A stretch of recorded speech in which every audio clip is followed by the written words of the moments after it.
Hey friends, this is Dolynny TV. Glad to have you aboard this afternoon, this evening, whenever you're tuning in from.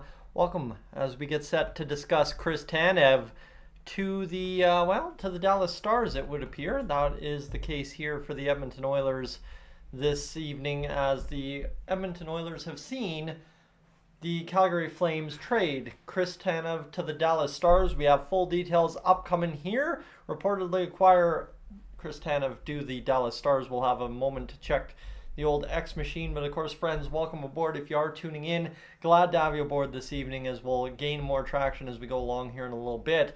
But it looks like the Flames are retaining 50% of Tanev's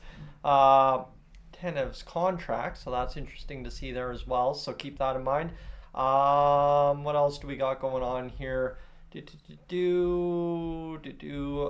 we go, Tanev is off the board, young prospect and conditional pick, going back to the Calgary Flames. In return, also a second round pick. So the Dallas Stars have stepped up with a little bit of a package there. So that is interesting, friends. That's how we're starting. And of course, Jeff Merrick's starting to talk as well about the Edmonton Oilers looking to fill holes in our lineup ahead of the trade deadline. I'm not sure what he's saying because unfortunately I am on mute because the old audio would kill the live stream rather quick. But Aaron, welcome aboard. Robin, welcome aboard as well, as we're getting set up for what should be a fun live stream tonight. I think, friends, we should be in store for a very good hockey game. Again, the St. Louis Blues, the Oilers, looking to win a hockey game this time out against the Blues. I believe it was a 6-3 final last time out. Jake Neighbors absolutely tore us apart. Pavel Buchnevich had a pretty good game as well. And Jordan Binnington shut the door on us. So we got two more matchups against the St. Louis Blues this season. Tonight being one of them. The Blues missing Mackahern, Jacobs, Falk, Pernuvic, Kapanen, Malmstrom, and Buchnevich by the looks of it due to illness. So that's kind of what we're seeing for the guys right now. Although it looks like the Oilers as well kind of have some injuries dealing with, according to Sportsnet. So I don't know how fully accurate that all is. But friends, Chris Tanev to the Dallas Stars. How are we feeling about that? I'm not sure I'm feeling too good about that, I'll be honest with you. Roger, good evening to you as well, as we're going to get set up for what is going to be a hot start to tonight's live stream. Obviously starting about 5 minutes later than normal. And, well, we'll see what the Oilers can cook up for us on a big night for hockey. Obviously, it's a big matchup for us, notably knowing in the standings that we got to go out there and make a difference tonight. I think we can pass Vegas, is actually, if I'm not mistaken here. Let me go quickly check this. And why isn't this loading here? Standings aren't loading for some reason, so we'll just kind of quietly let that go by the wayside for right now. But second round pick conditional, third round pick for the Flames, and Artem Grushnikov also going to the Flames for Chris Tanev. So I'm not 100% sure what that's going to mean for the Edmonton Oilers and their trade deadline plans, but there you have it. That's the trade package for the Calgary Flames in return for Chris Tanev, who is now a member of the Dallas Stars. Interesting to see there. That is obviously going to flood the trade market now. I would not be surprised to possibly see the Oilers make their trade during the game or sometime later after the game tonight. I'm sure tonight might be one of those nights I spring out of bed to get the video done sometime after 10:30, 11 o'clock. But friends, seeing a couple of you join aboard again here just over the past few minutes. Welcome aboard if you're just hopping in here. Glad to have you. It's going to be interesting to see the Oilers go to work tonight, I think, and hopefully produce a result for us against the St. Louis Blues after kind of dropping the ball last time out against the Blues. And we're hoping for a bit better of a performance overall from the Oilers in that hockey game tonight as compared to that last game against the Blues, because that one was tough to watch, and hopefully it pans out for us tonight. Where else do we go to? Obviously, all this Chris Tanev talk has thrown me off this morning. The full trade to the Dallas Stars, we've got the entire information here. Yeah, I don't know if there's anything really to mention here. I don't think so. I think we're pretty well sorted for the Oilers. I don't think there's much else to really go out there and see. I don't think there's much else to really analyze. So the NHL makes its first big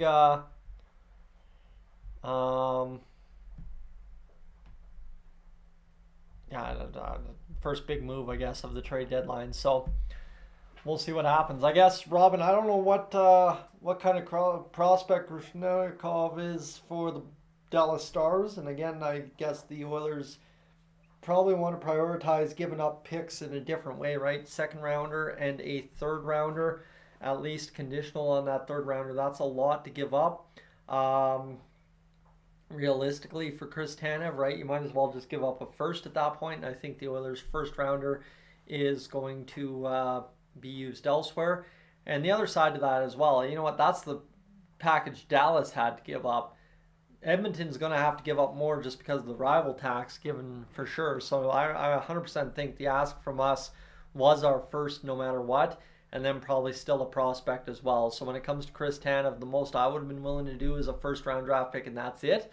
So I think good on Calgary to wait out the market and find the exact package they were looking for, especially in a rebuilding situation, right? The Oilers don't necessarily have anyone outside of a guy like Xavier Bourgault or Raphael Lavoie who's ready to make an impact next season at the NHL level. So that's interesting there. And as well, I guess the other side too, the Flames are actually retaining 50% of cap hit and 50% of salary on Chris Tanev. So that would be the other side of the conversation, is the Oilers kind of see a little bit of money going around as well. So that's really all I can justify it with. Again, I don't know what the prospects like. I don't know what the conditions on the third round pick are yet. So I'm not going to worry too much about it, friends. I think the Oilers are pretty well off not needing Chris Tanev. I'm sure there's plenty of other upgrades we can go out there and get. Again, right, we watched how much speculation about Erik Karlsson, and we ended up with Matthias Ekholm last year. So whether I like it or not, and whether you like it or not, I think the big news of the day is we've got to just trust in Ken Holland to get us the best deal possible and get the best player possible, and I think that is what's going to happen. Again, that happened at the trade deadline last year, and we'll see if it's enough this year round upgrade on a guy like Cody Ceci or give security to a guy like Vinny Desharnais. Owen, welcome aboard. Roger, when is Patrick doing a game? I'm not sure when his schedule is going to allow. I know we've got a bunch of weekend games coming up here shortly. I assume that'll be when we see Patrick getting back to the regular regular schedule here soon. So yeah, we are just rolling along into the live stream, friends, waiting for this one to get up and underway here this evening for the Edmonton Oilers. We're not too far away from obviously things getting fired up for what should be a good hockey game tonight against the St. Louis Blues. Again, that's the main focus of tonight's live stream. You look at it here, the Oilers have 3 games now in hand of the Vegas Golden Knights, who won handily against the Toronto Maple Leafs last night, 6-2. They've got to basically win against Boston, and we got to win our next few games here. And I mean, this math in the Pacific Division could get really interesting. The Oilers are still 5 games behind the Vancouver Canucks and only trail them by a grand total of 13 points. You look at it here for the Oilers, right, as well. They're seeing the Canucks at 1-3-1 over the past 5 games, except we're 2-2-1 at the past 5 games. So we got to definitely step up and go out there and get our game going, I guess, for sure.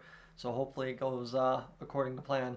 Robin, yeah, it's always going to be interesting because the trades, I mean, hard part is the Oilers are not in a pleasant situation organizational-wise, and I mean, how much is that going to play into our situation at the trade deadline when teams do call on a guy like Xavier Bourgault and say, well, if you want him, you need to give us this. It'll be interesting to see how much the Oilers are willing to do that at the trade deadline. If that ends up being the ask, I don't know. I really don't know how that's all going to play out, and I guess, again, who knows what the other prospects across the NHL are getting rated at in terms of draft pedigree and, of course, trade value.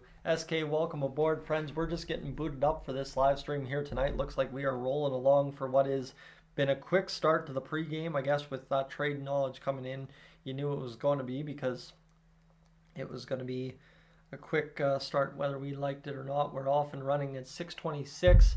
We're on Scotiabank Wednesday Night Hockey tonight, and we are already up over 3 hours watched on the stream, so we're rolling along for what should be a very busy hockey game tonight. It's obviously the Blues. We're on Wednesday Night Hockey. I'm assuming we're going to have quite a varying crowd of personalities coming through tonight, and let's see what else we have. As Artem Grushnikov hasn't really stood out. He's a defenseman, left-hand shot, played in Dallas or in Texas this season. He has 5 points in 44 games.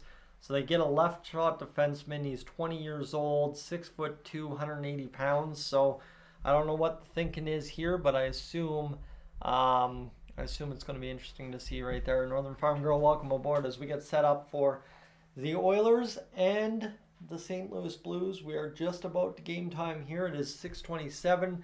Puck drop will probably be about 6:38. So we've got about 10 more minutes to go, friends. And of course, with that, we'll kind of try and diagnose what's going on here with tonight's hockey game. I think for the Oilers, it's going to be, like I said, an interesting go. And for some reason, the Sportsnet website's having some big-time difficulties here tonight. So we'll just let her be, and we'll worry about that a little later on. But of course, for the Oilers tonight, I hope it is Jordan Binnington, just simply because then a little bit of revenge, and of course a little bit of go out there and get it against the starter, as opposed to letting the backup goaltender goalie us, as we've had over the past 5 years happen way too often. Hopefully the Oilers decide to show up and make a performance against the backup goalie that doesn't need to give us much. But I think Joel Hofer played against Winnipeg last night, so it will be Jordan Binnington from what I understand. Stuart Skinner is our starting goaltender this evening. Again, we still cannot find a way to give Cal Picard enough starts to make sure Stuart Skinner stays healthy, stays well rested, and is ready to go come playoff time. Of course, you don't want to overwork him like we did last year, except for that is every single coach's exact idea to do. So we'll see what happens here tonight, friends, as we continue along. I don't know if there's really much else to report out there right now. Obviously, the Oilers see Chris Tanev go to the Dallas Stars. That's a tough break. And the New Jersey Devils are involved in the Flames in Texas, or I guess in the Dallas Stars deal. They are retaining money on Tanev to help process the deal. New Jersey reserve list guy Cole Brady is part of the deal. They're getting back a 4th round pick. So New Jersey is involved with the Calgary Flames trade. That is interesting to note, and they get a 4th round pick. I don't know, probably from the Dallas Stars. So Dallas actually ends up coughing up a lot to give up or to go out and get Chris Tanev, especially if you're considering a 2nd, a 3rd, and 4th to get this job done. That is interesting to note. Peter, good evening to you. Chicken as well. And of course, Tough Cuff, welcome aboard. As the Oilers need to, as Tough Cuff say, come out flying this evening. It was a long day at the shop, Peter, to answer that question. It was a long day of sitting there and waiting for this hockey game to get up and underway this evening, just simply because it's end of the month, right? It's end of the month. Everybody wants everything done. Everybody wants to sit back and not have to work tomorrow because tomorrow's a weird day. So kind of a weird situation sitting around the shop today, but we will hopefully see this one get up to good results for the Oilers tonight, and then we don't have to worry about how today went too much at all. Rob, welcome aboard, tuning in from sunny Florida today, Rob. Well, it is a little cooler up here nowadays. Obviously chilled down this week. It was +7 here in southern Alberta today, but be interesting to see if it's not -20 tomorrow. I think we're in for a cold weekend here as March gets underway in a few short hours time, about 29 of them or so, I guess, from now, 20, 30-ish hours from now. March will be underway, and we'll be ready to rock and roll for what will be a really hot start to the month of March, obviously, for the Oilers. We play a lot of hockey games over the next little bit, that much is for sure. But as we continue along, friends, they've got the pregame intro stuff to tonight's hockey game, showing lots of heavy hits, some fighting, they are billing this one up as a definite heavyweight tilt between the Oilers and St. Louis Blues. We'll have to see if that lives up to its billing, but hopefully it does, and hopefully the Oilers decide to show up for what should be a very good hockey game tonight against those St. Louis Blues. Friends, as well, if you haven't also hit that like button yet, make sure to do that. I know I wasn't very keen on that early on in the last live stream, and I want to make sure we talk about that right now and make sure we get that like button hit, because we are going to go for quite a ride tonight, especially if it's a tight hockey game down the stretch against the St. Louis Blues tonight, as the Oilers look to get this job done this evening against the Blues that need to show us up what they can do. So the Oilers looking to get this job done tonight and give us a better result than they did last time out against the St. Louis Blues. A 6-3 victory for the Blues that we cannot afford to have happen again here just within a few weeks' time. So hopefully for the Oilers tonight, a good showing and hopefully a good result as well, as you don't want to see Jordan Binnington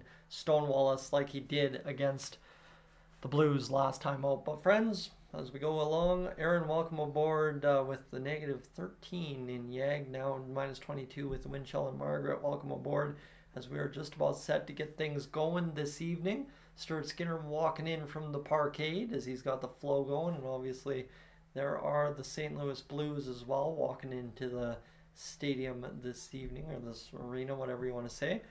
And we got the panel here, and friends, we've got about 6-8 minutes to puck drop here on Scotiabank Wednesday Night Hockey as the Oilers and the St. Louis Blues about to get things fired up for what should be a very good hockey game tonight.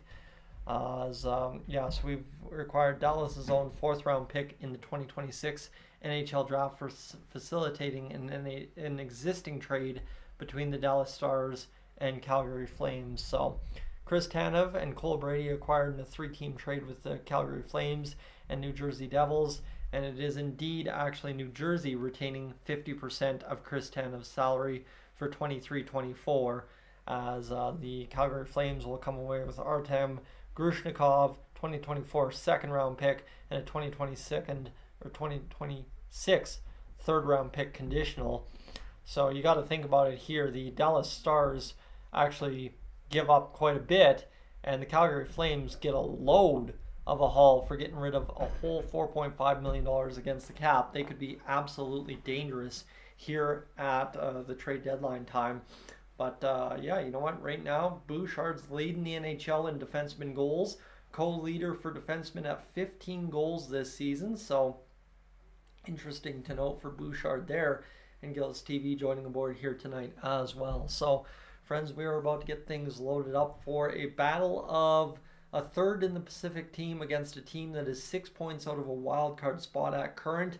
You gotta hopefully see the St. Louis Blues come in with a little desperation for the Oilers to kind of go out there and crush them, I guess you could say, right? You want to watch the Oilers go out there and dash their hopes of making a playoff spot. Now, with every loss, it's going to add up for the St. Louis Blues here down the stretch. So we've got a few more minutes left in tonight's pregame, and then we should be ready to rock and roll for tonight's hockey game. Connor McDavid is Jamal Maher's player to watch tonight. Jennifer Botterill is going to go with Leon Draisaitl, so interesting to note there as well.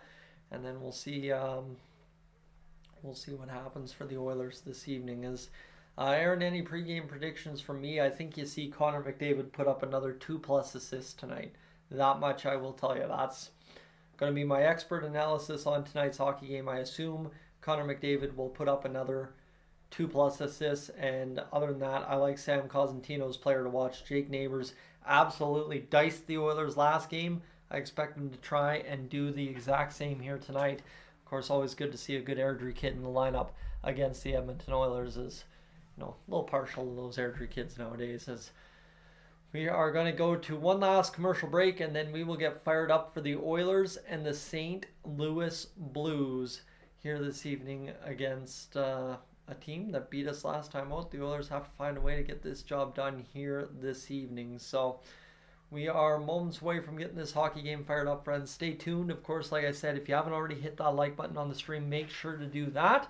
And then I'm going to, with that, hit the heat down here. I'm freezing. Absolutely freezing. Gillis TV is going with the overtime. Always seems to go with the overtime. I like it. I like the drama. I like the extra little bit of free hockey that we get with the overtime. So I always like those picks when everybody chooses overtime, because you know what happens in overtime late in the season on Dolynny TV when we're live streaming. So I'm never going to say no to a little bit of overtime. Let's see. Is there anything else here? Jeff Merrick says, watch out for Edmonton and Nashville. Good to see. And yeah, so right now as it goes, the condition is if Dallas does not win 3 rounds in the 2024 playoffs, then no additional pick is transferred from Dallas to Calgary. So I guess Calgary really doesn't. Flames retain 50% on Tanev. Then the Devils further retain 50%. That's how it happened. So, wow, that is quite the trade that just got worked out, and quite the problem for me. I mean, end of the day, I was saying the Oilers couldn't afford that deal. Realistically, that's a deal that I wouldn't mind having made, but let's see what the Dallas Stars do with one Chris Tanev. I guess I don't know how to word that any differently. That's an interesting trade all the way around. The fact that it's a 3-part trade, that's too much for me to comprehend. I mean, I need to not be doing a live stream to be able to comprehend that one. That is absolutely insanity there from the Dallas Stars, the Calgary Flames, and the New Jersey Devils to make that work. But hey, at the end of the day, is you got to make these 3-team trades happen sometimes, and it'll be interesting to see if the Oilers get a part of any of those 3-team trades here in a little while. So that is as far as we go, friends. I mean, we're on our last commercial break before this game gets underway here this evening between the Oilers and the St. Louis Blues.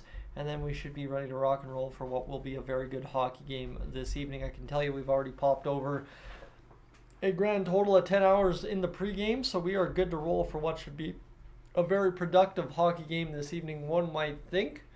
As we are outside Rogers Place, Connor McDavid with the lineup card right there. Looks like he's looking it over, talking it out as the Oilers are clapping their way to the lineup for tonight. And Connor McDavid now on the bench, ready to get set for this evening's hockey game. His current home scoring streak, 12 goals, 54 points. So you got to think Connor McDavid has 42 assists in 23 straight home games.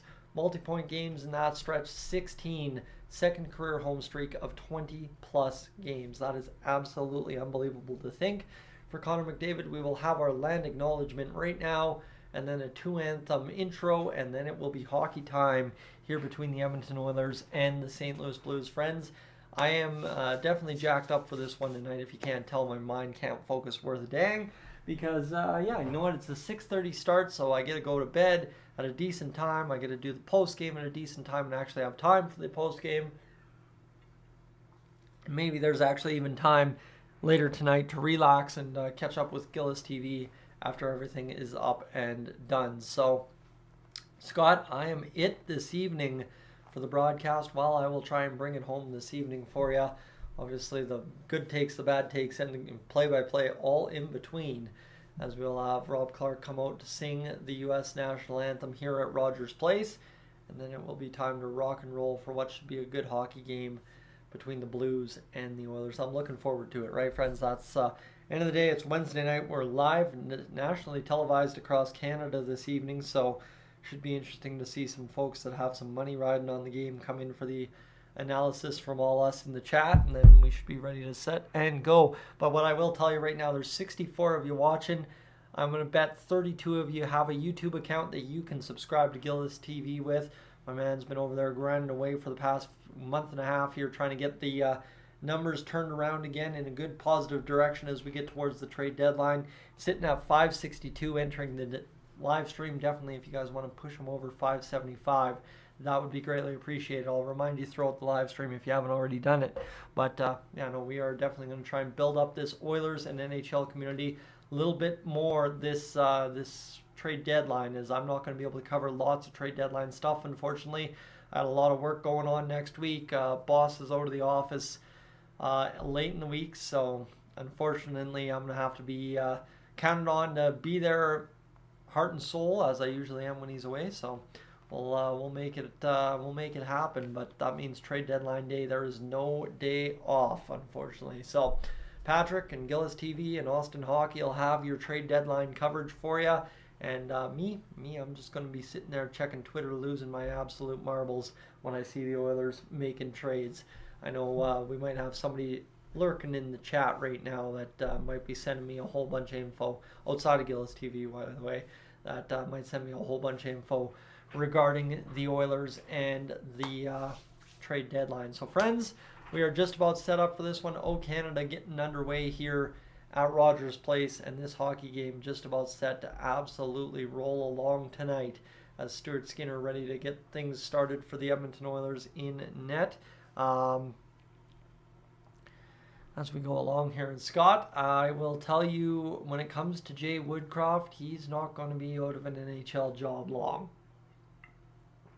I promise you that. Jay Woodcroft, I don't want to say he has something lined up, but there's a pretty good situation developing, I'm sure, for Jay Woodcroft out there in the NHL. If you look around hard enough, you can probably see it, as he's definitely got some offers on the table, I guess you could say. I would infer from everything that we know post-firing with the Edmonton Oilers. So it is just about game time here, friends.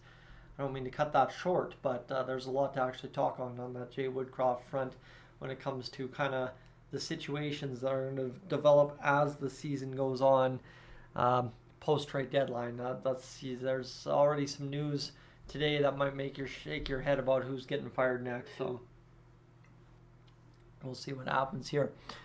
And, well, Stuart Skinner's in net, 26, 13-2 on the year, 270 goals against average, and a 903 save percentage. So those numbers following a game against the LA Kings clutch higher in terms of that save percentage, right? He was 901 entering that game, 903 now. And all of a sudden, if he can get up to 905, we're all going to be saying we got a pretty good goalie. Matthias Janmark with a cut on his lip, ready to rock and roll alongside Evander Kane and Ryan Nugent-Hopkins, the line that started it all for us last game out against the LA Kings, will draw in to get this job done here tonight as Ryan Nugent-Hopkins takes the face-off at center ice. It goes to the left defense as it'll be Darnell Nurse picking it up in his own zone over to the near side to Cody Ceci. Ceci lifts ahead and into the Blues zone off a deflection from Matthias Janmark as Kane comes in thundering. That's going to free up a puck down low from Nugent-Hopkins. The Blues still trying to turn this one back. It's going to jostle to the blue line. The Oilers force it back down deep along the end wall. Kane's battling for position there against Colton Parayko. Comes to the near side. Nice play by Cody Ceci to keep it in. Lofts it off the boards to Kane. Kane looking for that puck. Can't buy a bounce, and it comes all the way near side. Or far side, sorry, to the Blues, who will get their first rush chance of the game. Connor McDavid backtracking, keeps the man honest. Darnell Nurse delivers a hit, puck right in front, and discombobulation from both teams causes a great scoring chance to go by the wayside for the Blues as the Oilers coughed a good look. Shot fired from the point for the Blues goes wide of the net. Stuart Skinner looking around, can't find it, as the chance for Falk will play to the far side point, play down in the near far side corner, and then it's rimmed around in the near side, cut off in behind the net by the Blues, and now near side corner for Draisaitl as he'll put it back behind the net for Nurse, who reverses around to the far side, tipped into the middle of the ice. Connor McDavid onto the tape of Draisaitl, blue line, right wing in the Blues zone, passes it right onto the tape of a St. Louis Blue, and it'll come back into the Oilers zone. Skinner out to touch the puck for the first time all game. Nice quick pass there from the Oilers, and it's a touch on the right side of half. Will not be an icing call as Draisaitl draws in down low against the Blues in their own zone. Looks like Draisaitl's taken a bad penalty here yet again, and we will have a opportunity for the Blues to play this puck as Ryan McLeod didn't choose to touch that puck too often right there in the near side corner in the Blues zone. Coming up the left wing, the Blues attacking east to west, I guess, on your television screens if you want to talk about it. And again, a pass to the middle. The Oilers cut it off just barely, but the Blues have had two looks to the middle with really no strong defense in front from the Oilers. They're running them around in the zone now. Shot fired over top of the net. The Oilers trying to get a touch on it. Finally, Kulak touches it up with 17:55 to go in the first period of play. Tough start to this hockey game here as Draisaitl goes in, clutching and grabbing and then whacking and slashing with the stick. I'm not really sure where the penalty is there. High sticking somewhere caught the man up high, and the Oilers will go to the penalty kill right out of the gate here this evening against the St. Louis Blues. 17:55 to go in the first period. Tough penalty to take. Obviously, I don't think that's an aggressive penalty by Draisaitl or an undisciplined one, just unfortunate whacking the stick around, trying to freed up from the man down low forechecking, as this one's won back by the Blues. They're looking to make the pass to the middle of the ice. Can't do it on the far side. And this one comes now to the point. The Blues keep it barely onside. Torrey Krug just had it, held in, shoot. And the Blues score. Robert Thomas, what a shot right there. And you hate to say it, but again, Draisaitl penalty costs us a goal against. And the Oilers find themselves down 1-0 on the first shot of the game against the St. Louis Blues. And that's one you hope Stuart Skinner would have right out of the gate. You always hope the goalie makes the first save of the game. But unfortunately, that is not what the case is going to be, as Robert Thomas walks in, all the Oilers standing still, nobody in the lane. Thomas picks the far corner and absolutely wires it home. Just a good, beautiful looking shot. But tough go there for the Oilers to be down 1-0 right out of the gate. Everybody's talking to Draisaitl on the bench. 17:41 to go here in this first period of play. Linesman having a little bit of a problem dropping this puck here at center ice, following the goal for the face-off here, and this one will be scrambled up by the third line. Corey Perry now on the ice for the Oilers. This one's worked into the far side boards. Kulak picks it up along the left wing in the Oilers zone. Corey Perry, right wing, will dump it into the Blues end. And again, this is the big thing here. The Oilers have to keep dumping the puck in deep and work the St. Louis Blues deep in their own zone, as that puck's fired into the Blues territory. It was offside, but ended up right on net on Jordan Binnington. The near side pass for the Blues ends up right on the tape. Vinny Desharnais gave that one away willingly, and the Oilers again cut off a pass in the middle of the ice, as Kulak will chop it over to Desharnais. He will come up the right wing in the Oilers zone, turn it over to Scandella. Down low it comes to the far side corner. Blues looking to make the play along the wall. Now back to the near side point. Shot, save made by Skinner. He scoops it up in and out of the glove and makes the save to cover up and now have a .500 save percentage on the hockey game. Tough start to this one, that much is for sure. So, yeah, that is a tough look. And here's the thing, Jordan, we can talk about Stuart Skinner being famous for letting in the first goal of the game. Same was to be said about Mike Smith. Same to be said about Mikko Koskinen. Same to be said about Cam Talbot. Same to be said about pretty much everybody the Oilers have had over the past few years. Jack Campbell. It seems to be just an Oilers goalie problem overall. And this one's going to be flipped now back down into the Blues end. Icing call here against the Oilers. And a face-off to the right of Stuart Skinner. Here's one thing I'd like to see. I'd like to see Dylan Holloway start taking some more offensive time with the Oilers. Obviously, he's still starting this game in the bottom six. Connor Brown saw some top six time last game out and ended up with an assist. So we'll get that going. And Peter, to get the scoreboard going, I guess I should have had it, but for some reason there is no scoreboard available tonight on Sportsnet. Yeah, something is wrong with the Sportsnet website tonight. They're having some kind of server issues or something, so I can't exactly get the scoreboard as I normally would. My apologies there, friends.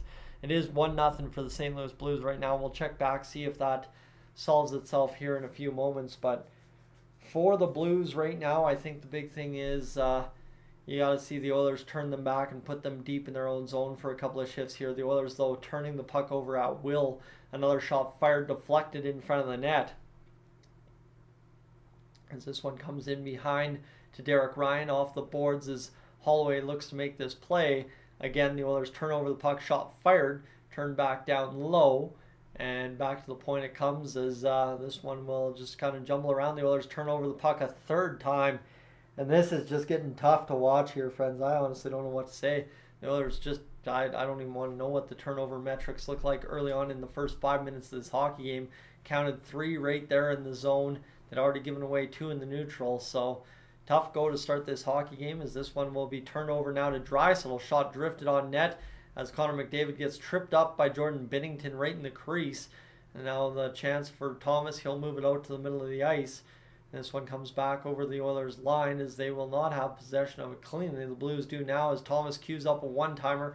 Missed it just wide. And now another shot fired off the goaltender for Stuart Skinner, and wow. 2-0 St. Louis Blues. And the Oilers just look like absolute garbage here. Wow. All right. This is something, all right. As Thomas, I mean, miscued the one-timer, and then Cody Ceci, I don't even, like, both defensemen get caught in the right corner, and then it goes up. It goes off Stuart Skinner, who's got maybe a quarter of the net realistically covered here. He's got a whole half, at least, open wide. And Buchnevich fired home his 24th goal of the season. So Thomas and Buchnevich already scored to start this hockey game. And the Oilers are looking very, very rough out of the gate here. The Blues are doing some clutching and grabbing here, though, as well. So interesting to see there that that same play from the St. Louis Blues game, or from the, LA Kings game, is returned. As this one is going to be fired in by the Blues. Near side corner bounce onto the tape of Vinny Desharnais, and this one's going to be picked up by Evander Kane. And again, this just, you want to know why I'm deflated here, is it's just tough to watch the Oilers continue to not start games on time. When it's getting to be that time of year, we should be starting on fire every single game. Whether we win or not is a different question. So, yeah, tough go.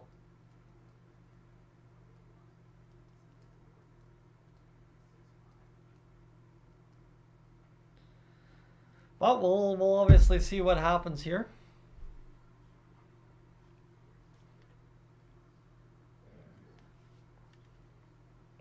As the Oilers will get an offensive zone face-off to the left of Jordan Binnington. And this one comes down along the end boards, picked up now by the St. Louis Blues as they'll backhand over into the middle of the ice and fire back into the Oilers' end.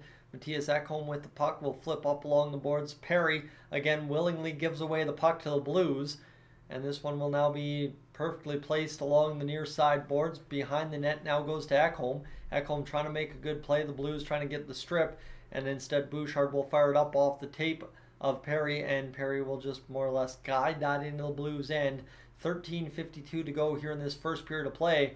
And this one's going to be turned back by Ryan McLeod. But that's about it, as it'll be rimmed around to the far side, and the Blues will try and make the play as Fogle gets a strip. He's still got the puck. It bounces around. Ekholm fires a shot, trying to deflect it near side.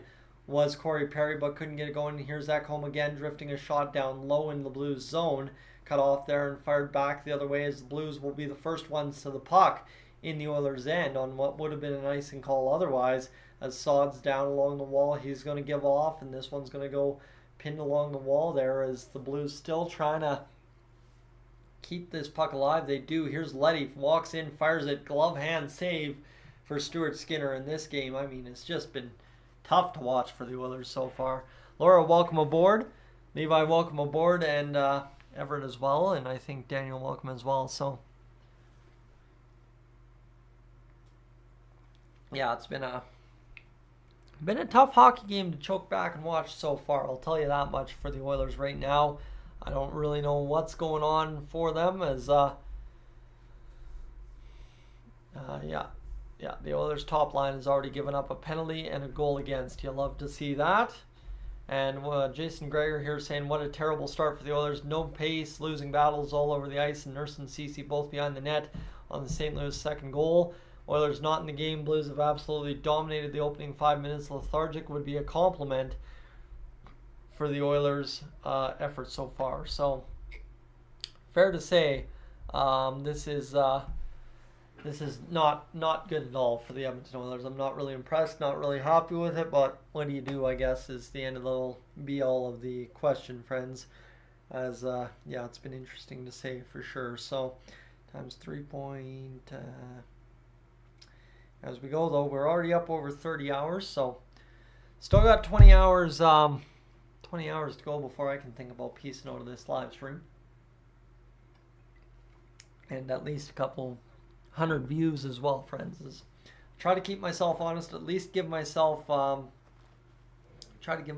time to see things correct themselves. Usually about the full first period is when we try to make the decision nowadays, instead of just piecing out before the game's even really underway. But the Oilers only 7 minutes into this game, down 2-0, and it's been tough so far, that I guess you could say for sure. So we'll see what happens here. But 5 shots between both teams, 90% of the time, 0-0.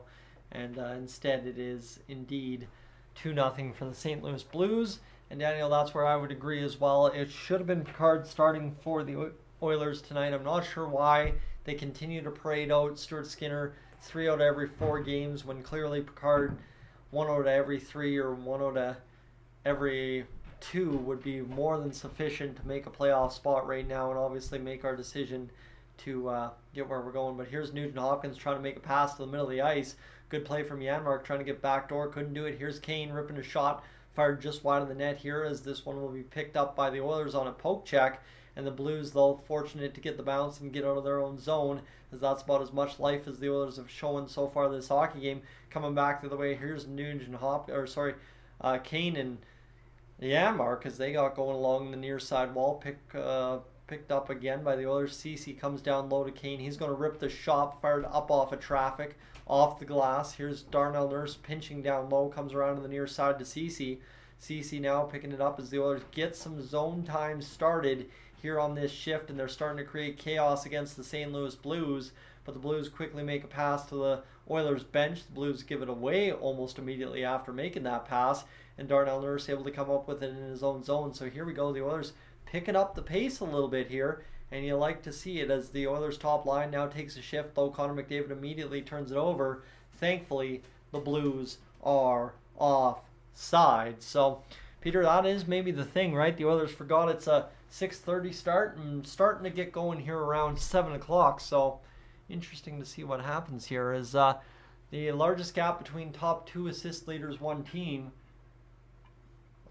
And Robert Thomas with 48, Torrey Krug with 27. The only difference is between Connor McDavid and the next best on the Edmonton Oilers. Is this the Oilers picking it up here near side, inside the Blues zone. Zach Hyman down the wing, trying to force it deep. Can't do it. Neighbors plays it off to the helping defenseman. And the Blues are again quickly going to escape the zone up the middle in through the neutral territory as it's fired around by Turchenko into the far side boards. Picked up by Parenko, and I'm struggling with the names today. I mean, the Blues have some tough ones, not going to lie. But here's Evan Bouchard picking up this puck. 11:19 to go. The Oilers need to pick up the pace, and a good shift here would go a long way in doing that as Zach Hyman's going to come in. Oilers get to the puck first. Bouchard fires a shot. Thankfully, the goaltender was out of the net, scrambling to get back, and the Oilers finally decided to fire it right at the net ASAP. Haven't seen much of that this season, but it almost caused a goal as a good shot from Kulak goes off the side of the net, jamming at the side. Fogle couldn't free it up cleanly for a shot on net. Here's Desharnais on the recovery. Point shot from Perry, blocked in front. He'll try and reload one more time. He's going to drift the shot this time. Takes a deflection off of St. Louis Blue. Both players for the Blues that I think blocked that shot looking for that one there. And this one will come on down low for an icing call in the Oilers zone. So just like that, the Oilers starting to pick it up. So you'd like to see it.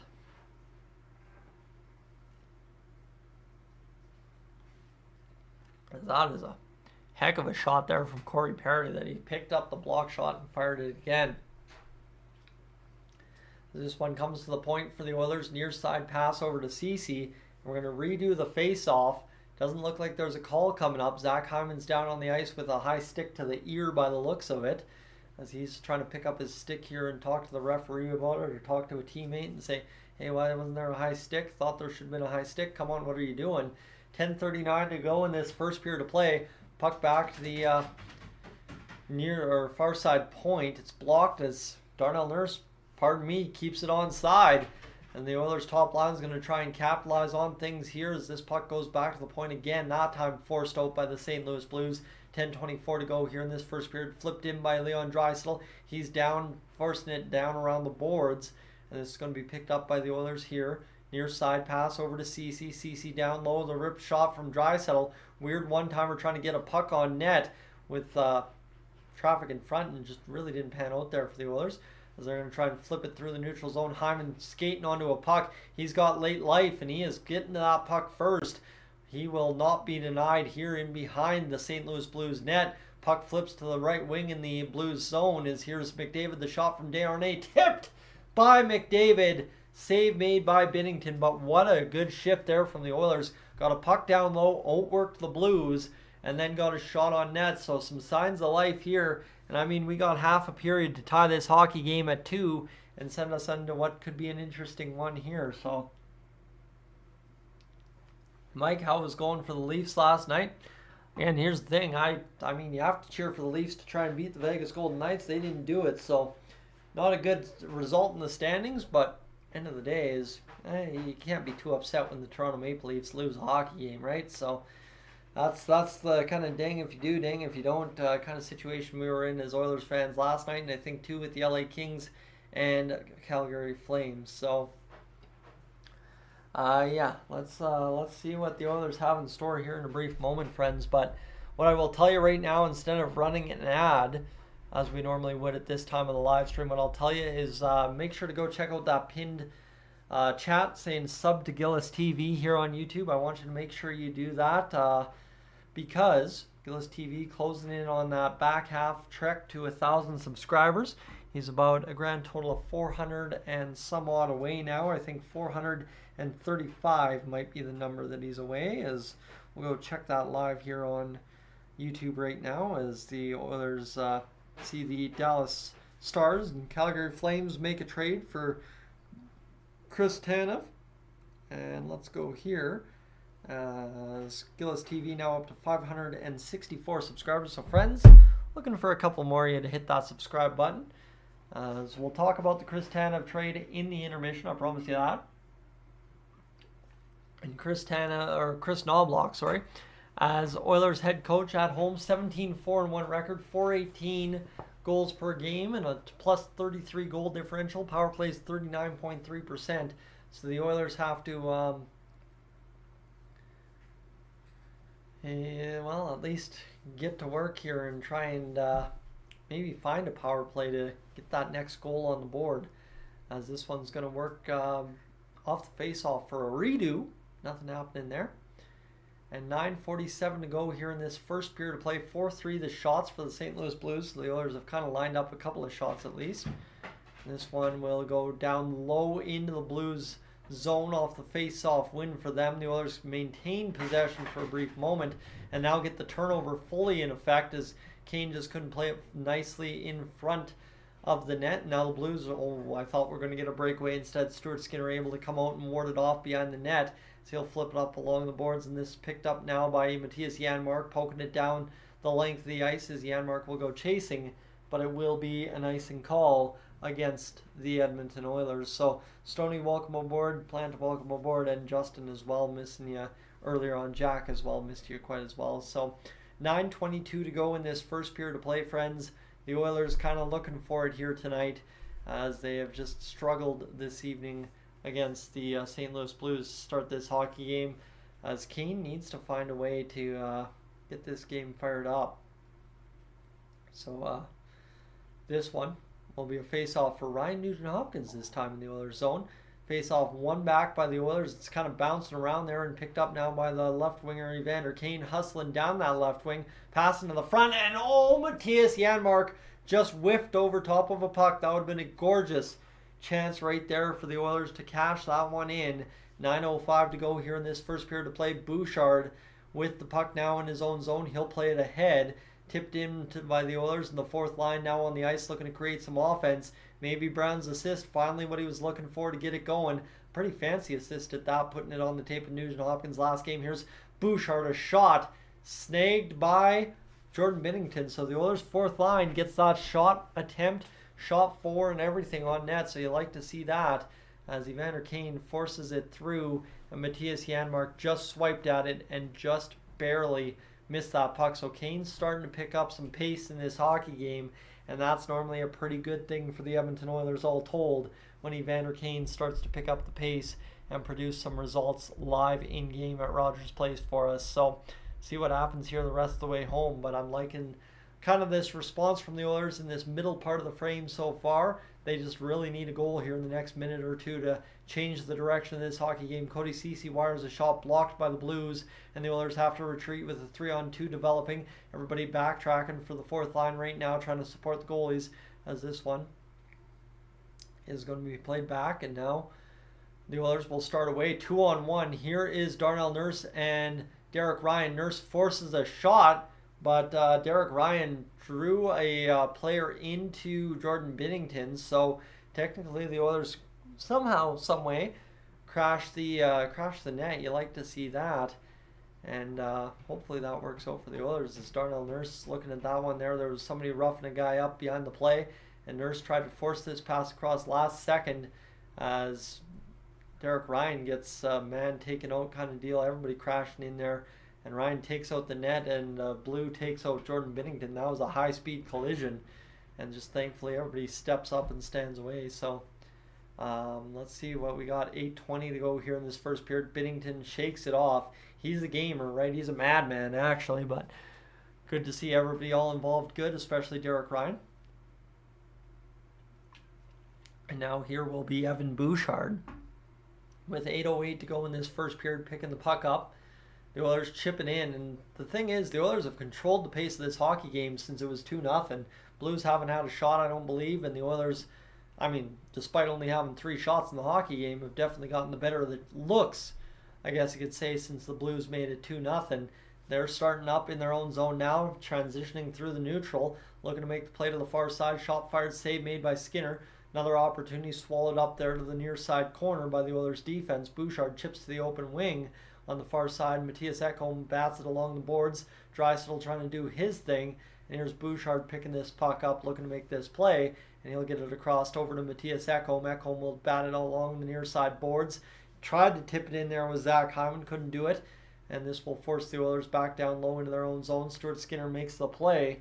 And the Oilers will now try and reload the attack one more time here midway through this first period of play. The puck over now near side to Warren Foegele. He'll rip the shot. Save made by Binnington. You would have liked to see that go in the back of the net. As this one comes back in the middle of the ice, and this will be fired around down low. Again to Torrey Krug, as he will get swallowed up by the Oilers forecheck.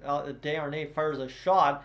It gets deflected again. Desharnais has had 2 pucks deflected off a little slap shot so far here early on in this hockey game. So you like to see this right now for the Oilers as they're starting to change the pace. 5-5 the shots now for the Oilers and Blues as it still remains 2-0. And here's Ryan McLeod playing it down low. This one picked up by the Blues defense, chipped off the wall. Desharnais beat to the boards, and this will allow Kulak back at his own blue line to backtrack into the zone, complete a forward change, and it looks like get Ryan Nugent-Hopkins out there for the Oilers. And what has been not a bad response from the Oilers, but like I said, we need a goal in a bad way possible here. As here's Janmark back to the point. He's going to get over to Ceci, over to Brett Kulak. He'll rip the shot through traffic. Save made by Jordan Binnington. A little pushing and shoving there by Evander Kane. And that will do it for that opportunity for the Edmonton Oilers here in this one. So you like to see that. Save made by Stuart Skinner, though. That's a huge go. And that one shot through and tipped off of the tape of, what was that? Ryan McLeod in front, actually. McLeod got a good looking tip. Would have steered it wide if it hadn't hit Binnington, though.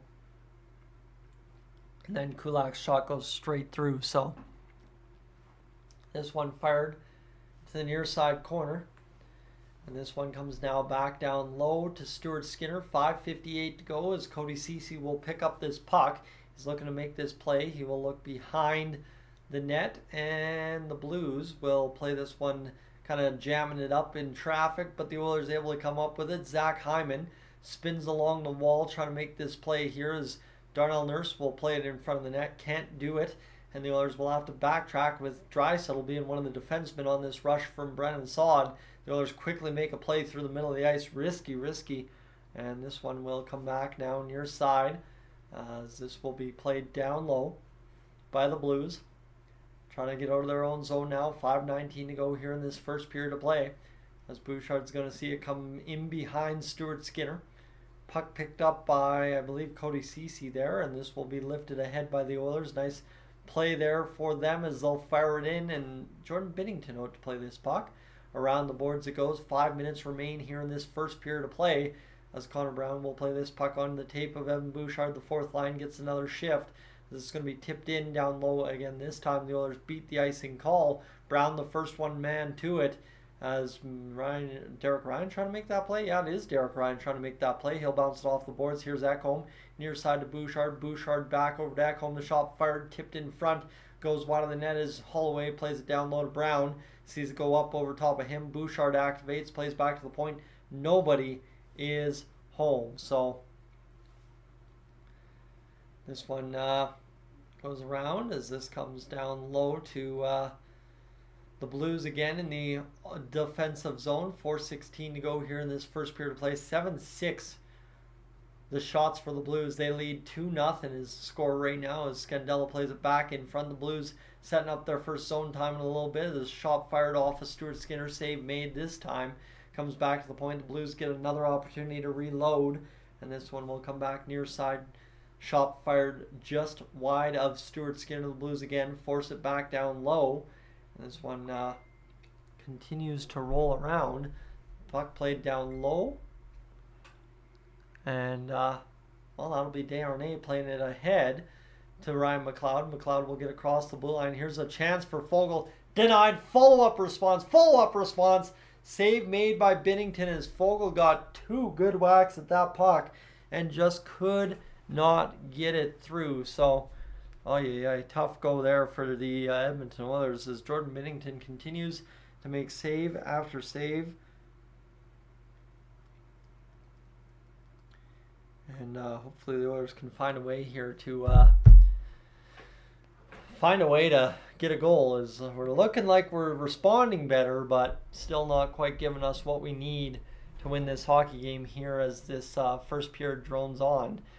And hopefully for the Oilers we can find some way to get this job done here tonight because, yeah, no, not a good start. Now we're digging out from the hole, but see what the Oilers can do with it. Oh yeah, friends, I'm going to send you an ad here quick. Make sure I do that, and then I guess check the watch time for you. As we'll go here. And 784 times 4.2 divided by 60, 55. 55 hours on stream, not too bad. All right, we are just about there, and we got the first period still to finish up here. And then I think just based on how I'm feeling, friends, I'm crashing early tonight. I think, oh boy, the old body's feeling tired. The water's not going down smooth. Oilers kind of threw me for a loop by not performing right out of the gate tonight. Oh man, so many complaints. But I think we're going to sit back and watch this one this evening after this first period of play comes to a finish. As also, not having the scoreboard's bugging the heck out of me. I'll tell you that much. Let's see if the anything's gotten better here for the Oilers. As nothing here.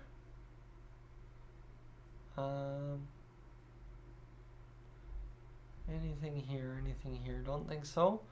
No, I don't think there is much to really write about here. No, I don't think there's anything. No, I think we're pretty good. All right, I think we're doing all right. I think we're fine. In terms of hanging in there, Ace, I don't think tonight's going to be one of those nights. I think tonight's one of those nights that tastes like a little bit more food, and I'm not going to get that if I'm live streaming. But again, maybe tonight's one of those nights I head off. They do score 7, and that's just what we need. So here's Nugent Hopkins. The shot fired off the face-off. Looks to have injured Torrey Krug. He is hurting. He is barely standing up out there. He's getting to the front of the net, trying to latch onto a player to stay standing. And the Oilers will turn over the puck to the Blues on the offensive pressure. 3:12 to go here in this first period of play. And the Oilers so far right now trying to get this job going. Here's Stuart Skinner down low as Brett Kulak will pick up this puck through the middle of the ice over to Matthias Janmark. Janmark fires down to Jordan Binnington, near side pass to Nick Leddy. 2:55 to go in this first period of play. This one comes up now to Janmark again as instead Kyrou fires it in for the Blues and will go up and out of play.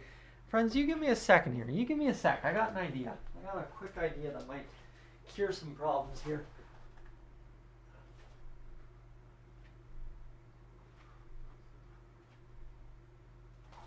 All right, let's get the blood flowing. That might be an issue here that we have. Whew. Okay, a couple of push-ups in, and let's see if that levitates a little bit more excitement in the play-by-play action. So,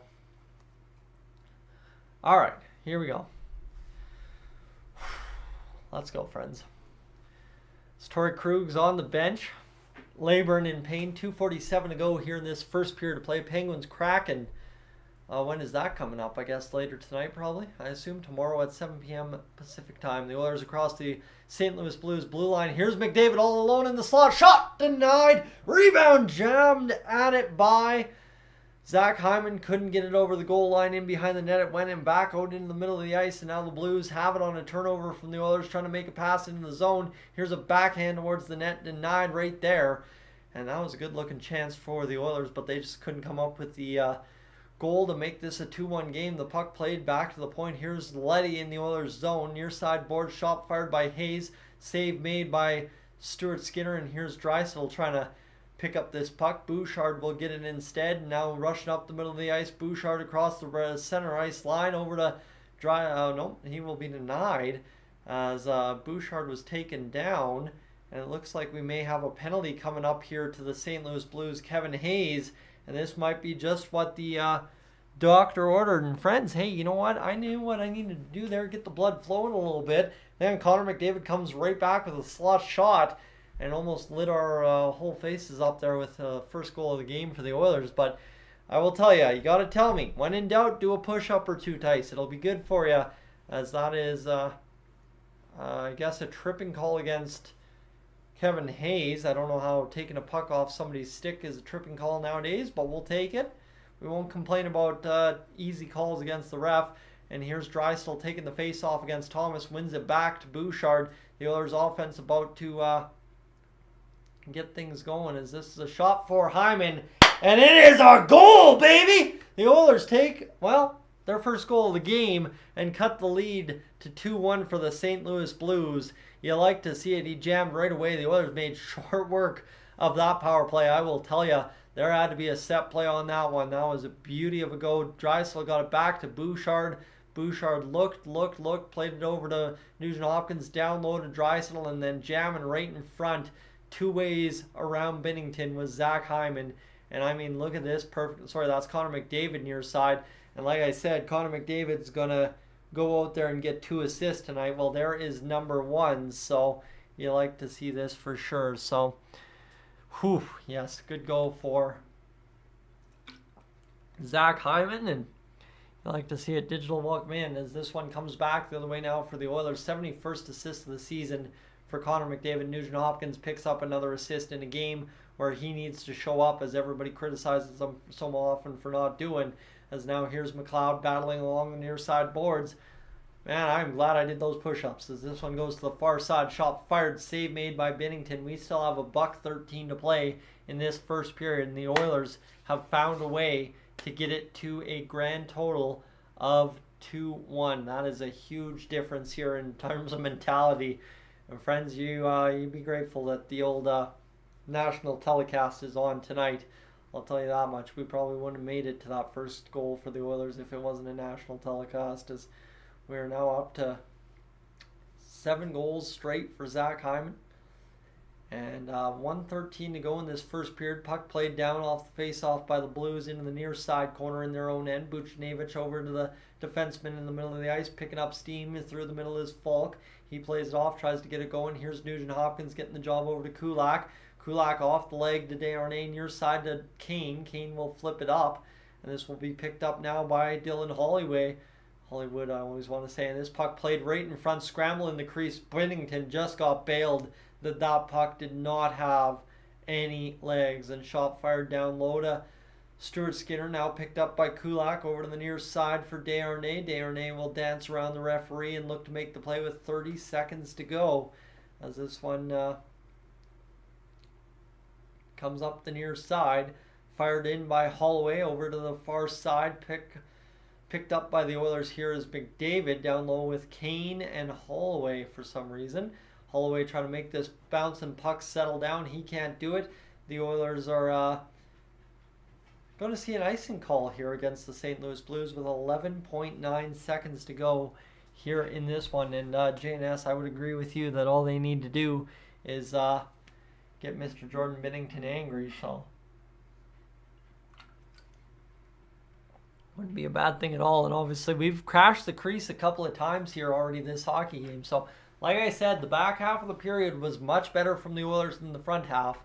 And so far, the results are showing it. So, a 2-1 hockey game after one period of play, maybe a 2-2 hockey game. Near side, here's a shot for Ceci. He swallows it up. Binnington kind of choked up on that puck, double clutched, I guess you could say, trying to make that save. Wasn't sure where it hit him and where it was going to settle. But the Oilers quickly able to get on that puck and fire a shot there from Ceci with Hyman in front, looking to just cause chaos for a brief moment through the sight lines as fired that shot almost under the arm of Jordan Binnington. We'll have a face-off with 4.6 seconds to go. McDavid in the position to trigger the pass. If it came to him off the face-off, it doesn't. Clear out of the zone, 0.1 seconds off the clock. That will do it for the first period of play, friends. As guess what? I am staying tuned. The Oilers have me intrigued now. It looked bad after 2-0. We suffered through it. We fought through, got the blood flowing. I'm going to go crush off a couple of more push-ups upstairs while I grab a couple of Oreos as well, and we'll get back to action here in a brief moment. Friends, the scoring summary, obviously it was Robert Thomas and Pavel Buchnevich for the St. Louis Blues, and then of course Zach Hyman for the Oilers late in the first on the power play to get this game to a 2-1 score. I'll be right back. In the meantime, friends, make sure to hit that subscribe button to Gillis TV up in the pinned chat, and as well right now, if you haven't already, hit that subscribe button here on Dolynny TV. Be right back.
Alright, friends, let's rock and roll for what should be a good intermission here.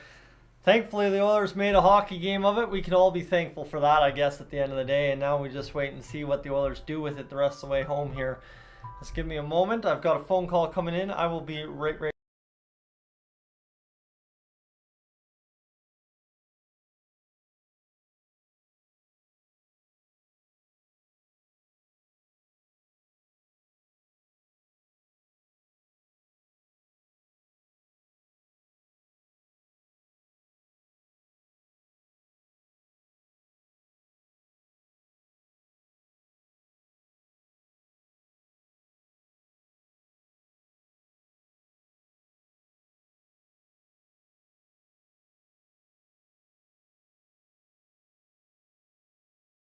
All right, friends, that's a new one for me. Checking in on the old phone calls, but the Oilers obviously seeing Chris Tanev go to the Dallas Stars. That's an interesting one there for sure. But friends, as we close in on things here, just to remind you what's going on in the background of the live stream tonight. How about as we go along, 70 hours on the stream, so we are well on our way to a pretty healthy stream, I guess you could say. And of course, the Vancouver Canucks and Elias Pettersson are having extension talks as well. I guess, Silas, that would suit you.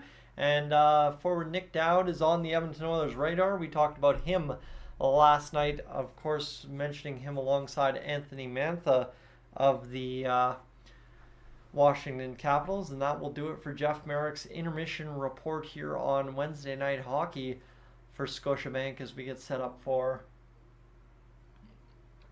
the intro into the panel discussions here on the broadcast this evening, friends. Of course, it was Zach Hyman with a very important goal for the Edmonton Oilers. I still can't believe that we were able to capitalize on the power play that fast, that quickly, and do the job that well. So that's good news for us. I really do appreciate when the Oilers want to show up and get the job done like that. Twisted, welcome in. Missed you earlier as well. And Andrew, I don't know if I caught you earlier, but definitely welcome aboard. And Lone Wolf, welcome as well. Talking about Zach Hyman, friends, again, where the Oilers would be the past few years with those Zach Hyman. Let me tell you, I don't want to know. You see it every live stream before the stream goes live. The old Zach Hyman clip from last year's playoffs. Every time. That is my favorite highlight from last playoffs. Obviously, just sitting there losing my absolute marbles watching Zach Hyman score that goal was so fantastic. So we are set up for an intermission where I won't have a lot of stats to read to you just because I don't think the Sportsnet website is for some reason working very well right now, as they're having some struggles over there on sportsnet.ca for some reason. And as we go here, maybe it is smartened up. Looks like maybe it's smartened up. Maybe we've got a scoreboard now. And let's go here, back to this, as we will load up the old game thing and go here and try and load that up. For some reason, it's not working tonight. Not 100% sure what's happening. So let me see if we can load up filters. Yeah, no, for some reason that is, maybe Sportsnet has totally taken away that. They've taken away the ability to copy their scoreboard now, it looks like, actually, is what's happening here. So that is interesting of note, friends. I'm going to have to look into that. Yes, the NHL Live Tracker no longer available to be copied from Sportsnet.ca. That is interesting way to protect proprietary material, I guess, Sportsnet. Good job. That said, 12-8 the shots for the Oilers after one period of play, 16-7 the hit. So like I said, the Oilers got the better of that period, even despite being down 2-0 early on. They lost the face-offs, though, and of course both teams 1-for-1 on the power plays. The giveaways early on were costly for the Oilers. The takeaways for the Blues were also costly, but the Blues also blocked 8 shots, so the Oilers had, I want to say, 25 shot attempts in that first period of play, so interesting to note there. That said, if Brown scores tonight, Gillis, I'm shaving my beard apparently. I don't know about that, but yeah, that's a tough proposition. This thing's just finally starting to look good again. I'm finally starting to get things feeling the way they should. But yeah, I guess I could agree to that. If Connor Brown scores, I'll shave the beard. Biggest thing is, will I shave the mustache? I've been working on this thing for quite a little while, and I'm quite enjoying how my mustache is starting to come in nowadays, I'll tell you that much. But yeah, I would definitely like to shave my beard one of these days before the playoffs gets underway, so we'll see what happens here, friends, as the Oilers getting things started here momentarily. But yeah, I gotta see what happens here, friends. We'll continue along in the intermission. Sorry, it has been one of those days where my brain is definitely a little squirreled. But I don't know what else to tell you. I don't think there's much really to say about this Oilers squad tonight. The Bakersfield Condors in action against the Tucson Roadrunners tonight. Jeff Merrick in the Intermission says Nick Dowd is very much in the Oilers' orbit of interest. That's good news for us. And other than that, I don't think there's much else to really report here for the Edmonton Oilers at current. So friends, I'm going to do this. I really don't like how this is looking tonight for some reason. I'm just going to go here and try and, since we don't have the scoreboard, take away that mic flag a little bit. There we go. That's a little better, isn't it? I think that's a little bit more like it at the end of the day. So the Oilers and Dallas Stars obviously in the arms race here to try and get things going for the playoffs. Dallas acquiring Chris Tanev. I know that's kind of what we're one of our targets was, and now that will be kind of an issue for the Oilers if they want to try and find that right-hand shot tough defenseman. Is Chris Tanev is no longer an option. He's down with the Dallas Stars now, and we'll see what happens for the Oilers as we continue along, as they've got highlights of the New York Rangers and Columbus Blue Jackets game that's been going on here the past little bit. And they're the only other game on Wednesday night here this evening, so interesting to note that as well, that it's a very quiet night in the NHL and not one that's really too big overall, with the Oilers playing, of course, the St. Louis Blues all told. So friends, let's go here. 78.83 hours watched, so we are closing in on that 100-hour mark here right shortly as we get in and out of this intermission. And then of course it's all about being at 200 by the end of the second period. Friends, you know what the game is, you know what it is as well. If you already haven't hit the like button yet on the stream, do that. And what I will continue to encourage you to do tonight is to sub to Gillis TV. Obviously he will have a lot of trade deadline coverage, as will the Oilers Fanatic, as will Austin Hockey, all who have some time around the trade deadline to dedicate to it. Unfortunately this year I don't really have much time to dedicate to the trade deadline this year due to work factors, but that's fine and dandy with me personally, because we'll survive and see the other guys step up and get the job done in the market this time around. So Chris Tanev traded to the Dallas Stars. And how you doing, Gillis TV? How about 34 views in an hour? That's not too bad of numbers at all. Definitely don't mind that. 565 over there on Gillis TV as well, so we're liking to see that. So we're liking it. Patty, welcome aboard. And what else do we got? We don't have anyone else missed. Riley, good evening to you. I was missing you earlier on a few moments ago. Friends, I think we're just about to get this third period up and started here for the Edmonton Oilers, and then all will be good to go as we get things hopefully back to level and then ahead in this second period of play. And I really got to go out and buy a new chair. I don't know if you guys can see this here on the camera, but my seat is leaning about I want to say half an inch to the right, and it is bugging the heck out of me all of a sudden here middle way through this season this year. And I'm going to try and take care of that. Yeah, that is just not sitting comfy anymore. So we'll see if we can't go out and buy a new chair sometime this next week or two, as we live stream lots of games from down here, and we need to get more comfortable chair all told. So see what happens, friends. See what happens. It all takes time. Good chair. Never underestimate the power of a good chair. I'll tell you that much. All right. Well, the Oilers just about set to get back to action here. The big board for Bet365 and Twisted. It's going to kill my back eventually. I'll tell you, it's already killing my back. Everything's killing my back. Doing way too much work overall for my poor back at this point. But end of the day, you got to make a dollar somehow, and I'm not going to complain about doing my work. I know people are busting their backs a lot harder than I am when it comes to lifting a little bit of sheet metal every day.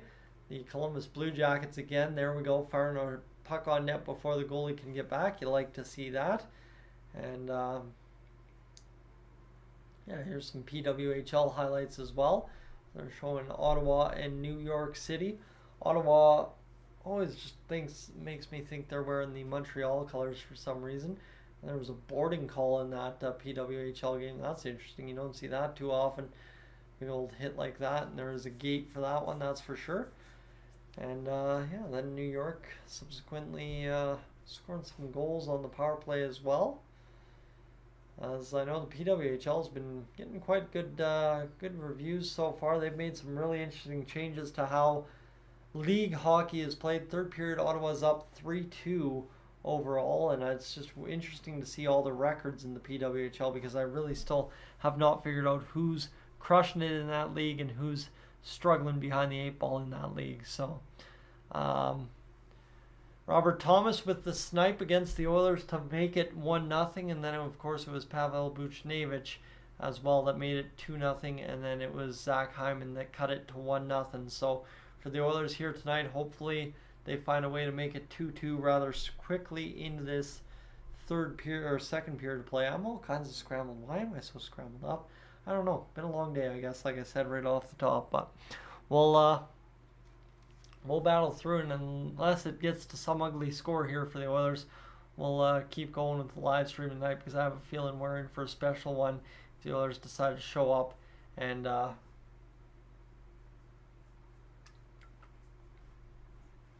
yeah, do the stuff here in this one. Sorry, friends. I keep reading the chat and losing my train of thought. You guys have a lot of good points going on in the chat tonight. A lot of good discussion, and I'm trying to stay tuned with that. But also, this nationally televised hockey game and all the commercials makes it hard to run a live show the way I normally do. And also, it's still tripping me out not having the scoreboard this evening. Going to have to see what's going on with Sportsnet there. Yeah, someone go out and set the tone in the second, fellas. I'm trying to see a scrap. The Oilers fans asking for the Oilers to go out there and drop some mitts and change the pace of this hockey game. Wouldn't mind that at all, as Chris Tanev is a Dallas Star at last, where there was a lot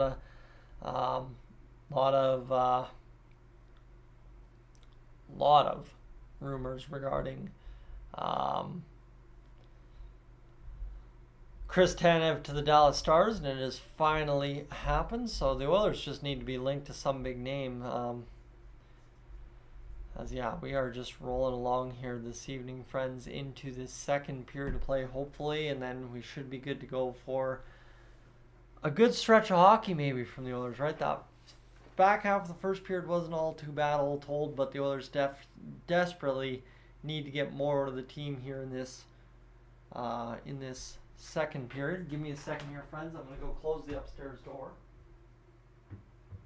And we'll get right back to action in just a brief moment, as I can feel the cold air rushing in from upstairs, so that'll happen. But we are just moments away from getting things rolling, Ace.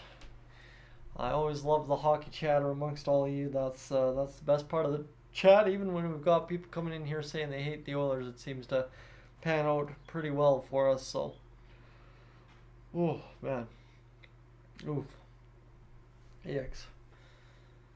As we'll go here and check that out for a brief moment, as we are at 88.35 hours on the stream. So we're closing in on things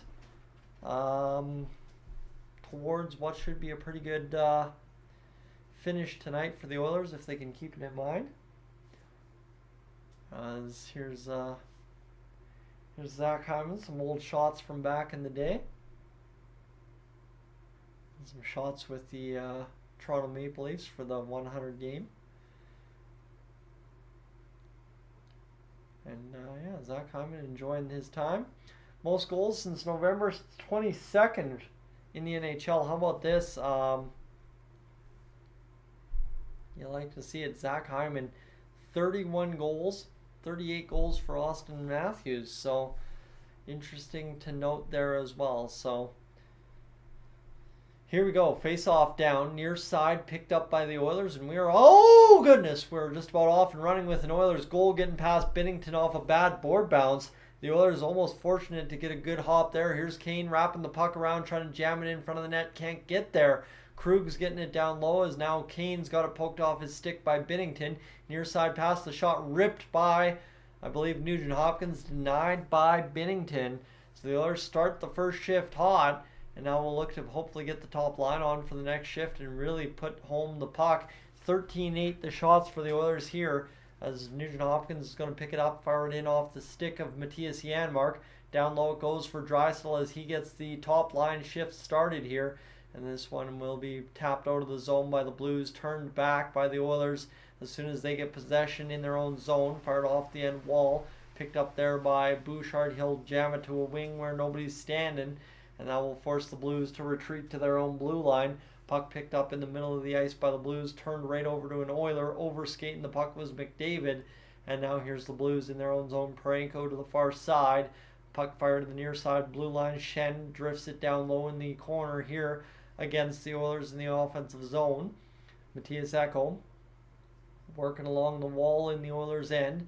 Big cross check there from Connor McDavid. He looks around for the ref to put up an arm. No call coming. It's 2-1 for the St. Louis Blues, as this one is now Leon Draisaitl drifting into the middle of the ice. Here's Zach Hyman skating all alone into the Blues' end, as he's going to reverse around off the end wall, looking to make this play here. He's going to jam it one more time. Still come up with his puck thanks to help from Connor McDavid, but the Blues able to just see it drift off his stick and fire it out into the center ice area. 18:09 to go in this second period of play. 2-1 the score for the St. Louis Blues still, as Warren Foegele's across the Blues blue line. It's turned back, and now here's Ekholm firing it back down deep into the Blues end. Binnington out to tap it there. Big Oilers crashing into the end wall was, I believe, Warren Foegele, and here's a nice play by Perry to disrupt the transition through the middle of the ice. Bolduc helped fire that one in. Kulak's looking as this one goes to the far side to Desharnais. Puck played to the middle. Foegele picks it up. He'll look to the middle of the ice again. That's cut off by the Blues one more time.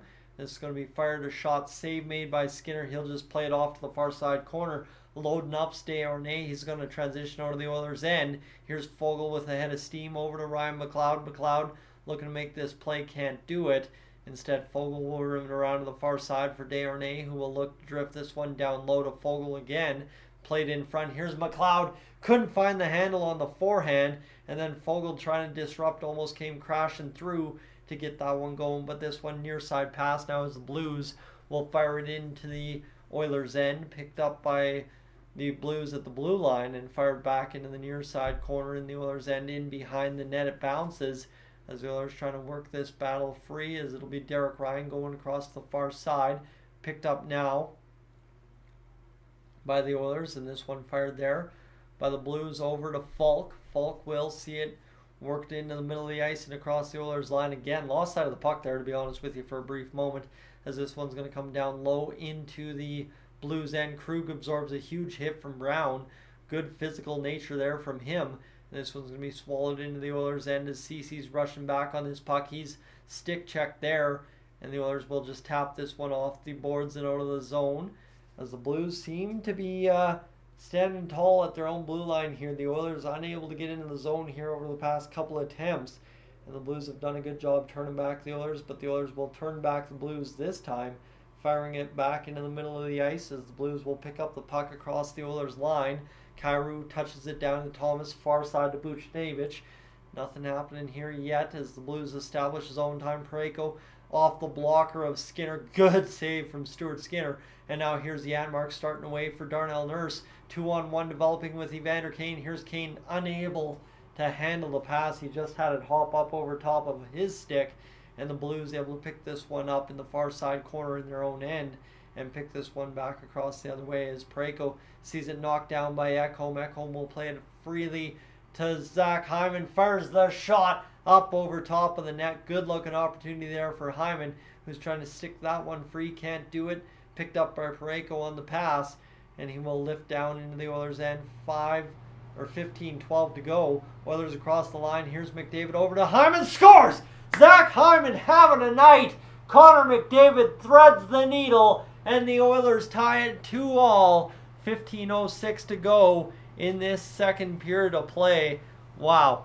Zach Hyman scores his 40th of the season, or is that his 40th, or is that his, I think that's his 40th. That's what the chat's saying, at least. Zach Hyman I mean, what a beauty of a pass there, and a tip play by Hyman to keep it onside, and then he just tucks it backdoor, stretched out on Binnington. You love to see it. That's a huge goal for the Edmonton Oilers. And Zach Hyman comes crashing in and taps it home against Binnington stretched out. And the face-off at center ice will get us started in his 40th goal of the season. Zach Hyman. The Oilers over the past 3 years have had three different 40-goal scorers in Hyman, McDavid, and Draisaitl. And this one will be worked up back to the middle of the ice. I don't think Nuge hit 40 last year. I might stand corrected, but I don't think he did. This one's played off to Torrey Krug. He'll rim it off the boards. Cut off there by Desharnais. He'll drift down along the half wall there. Shot fired, just missed wide of the net. As it's picked up by Kulak around the boards, and Krug, Falk will come up with that puck. I'm still struggling with the Blues names. I don't seem to know them as well as most teams. They're rushing in on net. Stuart Skinner stands tall. And all of a sudden, Stewie's got himself a plus 800 save percentage. And he's starting to dig out of the hole he started here in this hockey game. So you like to see it for the Oilers, friends. They're coming alive here in droves in this hockey game. And you like to see it as everybody, I mean, hey, you know what? If everybody's got a prediction on this hockey game and it's a positive Oilers thing, make sure to drop it in the chat because it is happening tonight. Skills TV, Northern Farmville, everybody's getting it going. You like to see it. This is going to be worked free for the Oilers off the face-off, loading up the other way. Connor Brown drifts down to Dylan Holloway along the wall. Brown, actually, Ace, I guess it's you that said Brown's going to score, so let's see it happen as this one's going to come back to the near side as it's Holloway in behind the net. Derek Ryan chasing it. Brown's just drifting around high. Shot fired off of Jordan Binnington, fired just wide of the net that time. I thought that had hopped into the back of the net the way Binnington gave up on that puck. Here's Brown down low trying to force it off the wall. Can't do it. This one's coming back to the high blue line for the Oilers as they will get into their own zone. Darnell Nurse sees changes completed with the lines, and he will play this one to the blue line of the St. Louis Blues. As I mean, Connor McDavid was all alone there, but couldn't get it rolling as it comes back to the near side boards. Picked up now by Robert Thomas, cutting down in the middle of the outside. The Blues turn back Vucinovic. He will work along the left wing wall and look to make the play. Instead, Draisaitl and Bouchard poke it off his stick, and the Oilers have a mini 4-on-2, 4-on-3 developing the other way as the Oilers get zone time here on a lazy turnover from the St. Louis Blues. Again, if we're going to criticize the Oilers for that, we might as well criticize the Blues while we're at it. The Oilers, though, again, starting to pick up gear here. Zach Hyman dancing up the middle of the ice, 3-on-2, but in reverse numbers here for the Oilers as Hyman just drove that all the way to the net. Referee no arm up, thought it might have come up there on that play from Hyman, but nothing there, and this will be tapped back down low into the Oilers zone as the Blues continue to attack here and not quite go away in this hockey game as this one is bounced up there, picked up by Janmark. The shot fired off of a body in front, nothing happened there. 12:37 to go in this second period of play. Falk's going to drift this down low, blocked in front there for the Oilers, and Bouchard will pick up this puck. He will skate around, and try to get out of the zone as he will backhand to the middle. Nothing happening there, and this one's picked up by the Blues. Shot fired, save made by Skinner. And how about this? Kane's going to start away now over for Nugent Hopkins. Nuge over to Evander Kane. They're trying to find something here. Can't do it. 12:08 to go in this second period of play, and it's lifted down into the Oilers' end as Darnell Nurse picks up this puck. 12 minutes remain in the second period in a 2-2 hockey game between the Oilers and the St. Louis Blues. Again, apologies for not having the scoreboard. Something's up with Sportsnet tonight as this one's across the line. Oilers trying to do their best to keep this one onside. They do. Passing it near side. Here's Kane ripping the shot. Goes off a body and out of the zone. The Oilers collect at their own blue line as Nurse and Ceci on the ice holding sway in the Oilers' end with 11:35 to go in the second period.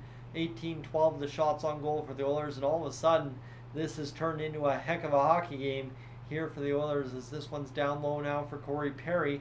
Perry's looking to drift that off his stick, couldn't do it. Blues able to tap it out of the zone, and now near side it comes as Jake Neighbors, who's been quiet in this hockey game to be honest with you, gets a puck touch, and Warren Fogle picks it up behind Stuart Skinner. He'll start out all the way into the neutral. He's dancing right down the middle trying to make the pass, and he won't, as the Blues were able to fight it out of the zone. Desharnais all the way back down into our own end is able to pick up the puck for an icing call. So just like that, friends, 10:58 to go in this second period of play, and the St. Louis Blues and Edmonton Oilers tied at 2 apiece. You like to see it. As we go along as well, we're up over 105 hours on the stream, so don't mind that at all either as we continue along here tonight. 10:58 to go in this second period of play. We're halfway through, so back half to get 145 hours. I think we can do that. No issues there, friends. As that puck hops up off a stick and out of play off the face-off, and we will redo it, but instead first we will have a TV timeout. So Zach Hyman evens this game at 2 apiece, and he still can't believe all the goals he's scoring as he's come up clutch here for us for sure the past little bit. So where we'd be without Zach Hyman, not entirely sure. But I need a breath. I need a drink of water, and I need to sit back and relax and tell you, friends, make sure to hit that subscribe button over on Gillis TV. It's pinned at the top of your chat. I'll remind you to do that. Sub to Gillis TV. As that is the Sportsnet hockey thing, so we don't need to worry about that. We'll go over to Gillis TV here, YouTube. Where are we at? YouTube.com. Thank you. And let's go over to subscriptions. Let's go to Gillis TV. Bing bang. 565 over there for Gillis TV right now. And let's go here and put that in there for you right there, friends. Make sure to do that if you are having a moment here on the live stream to do that, as Gillis TV just posted a video yesterday, over 2.1 hundred views, or 1,000 views. 2.1 thousand would be the math on that. Good work there. As all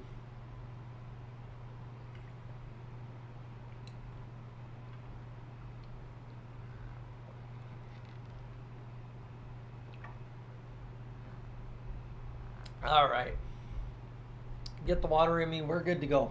We are absolutely lit up for what has been a good hockey game, friends. And as Ace is mentioning, we have just hit 50 likes on the stream, friends. 51 if you count the one that just came in. So if you haven't done that as well yet, make sure to do that. But yeah, a little discombobulated here today, just simply because, like I said, it was a long day of work. I mean, a lot of sitting around until the end of the day there, where it lit up all of a sudden, just rather quick with the day getting underway. At the end of the day, essentially the big quote rolling in.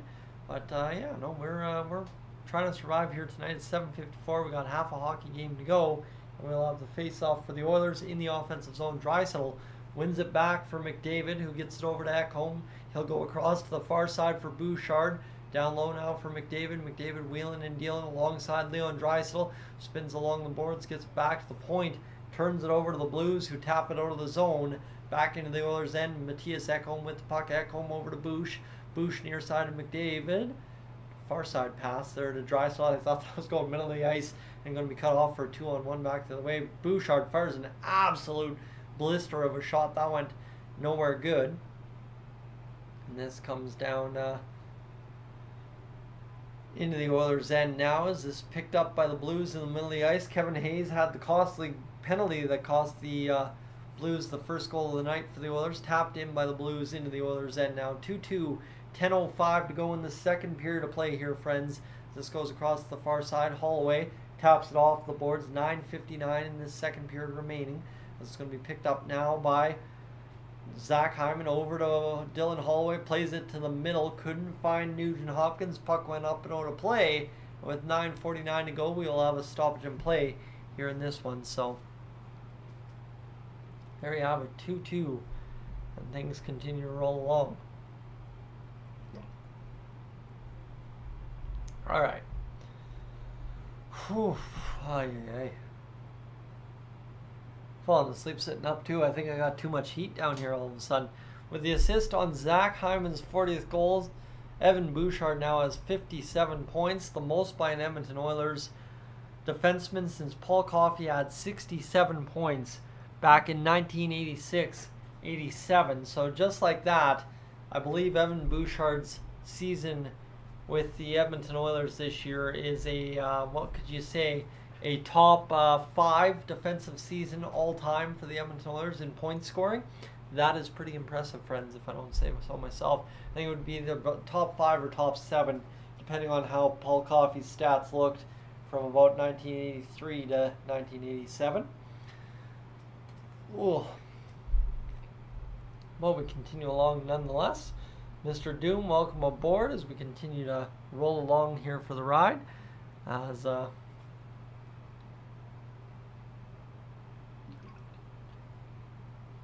yeah, things are progressing for the Oilers in a 2-2 hockey game. What's turned out to be a much better game. Obviously, Stuart Skinner has been much better the rest of the way home after allowing 2 early goals against the Blues here in this one. And now the Oilers just need to go out there and get the result that we are looking for here. As Jake Neighbors on the bench here. He's a good Airdrie kid, obviously. Has most goals by players aged 21 or younger. Jake Neighbors with 19, Wyatt Johnston with 19, Quinton Byfield 18, Connor Bedard 17, Mason McTavish 17, and Lucas Raymond at 17 as well. So here we go. This will be a face-off to the right of Jordan Binnington. Mr. Ryan Nugent-Hopkins out to take the puck, hopefully from the St. Louis Blues off the face-off. 9:49 to go here in this second period of play. Puck won back by the Oilers. Here's Kulak to the far side over to Kane. Puck lost there off the board bounce, and the Blues will just chip in. The Oilers defense has been standing tall at the point too. That's been the other emphasis so far for the Oilers in this one, is since they allowed those first few sloppy 5 minutes, the Oilers at the blue line have not really allowed the Blues much time to set up. There's been 3 or 4 zone possessions. That's about it in the past just about 25 minutes of hockey, and the Oilers looking to keep that going here as we roll along into the back half of this hockey game. Derek Ryan out to take this face off. Kyrou, of course, had a goal and an assist against us last game out, and this one will be picked up by the Blues off the face off, blocked in front. The Oilers trying to spin this back into possession. Derek Ryan out there, he will lift off the boards. Buchnevich brings it down, and we will have a face-off out of the zone as the stick shattered.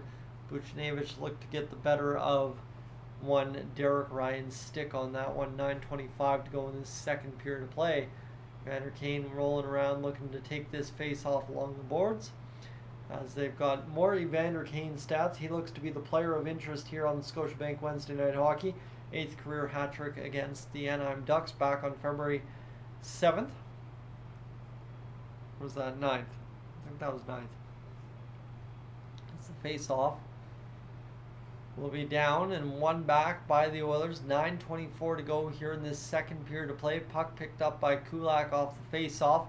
Kane gets up and running. It'll go to the far side. Played down in the near side corner.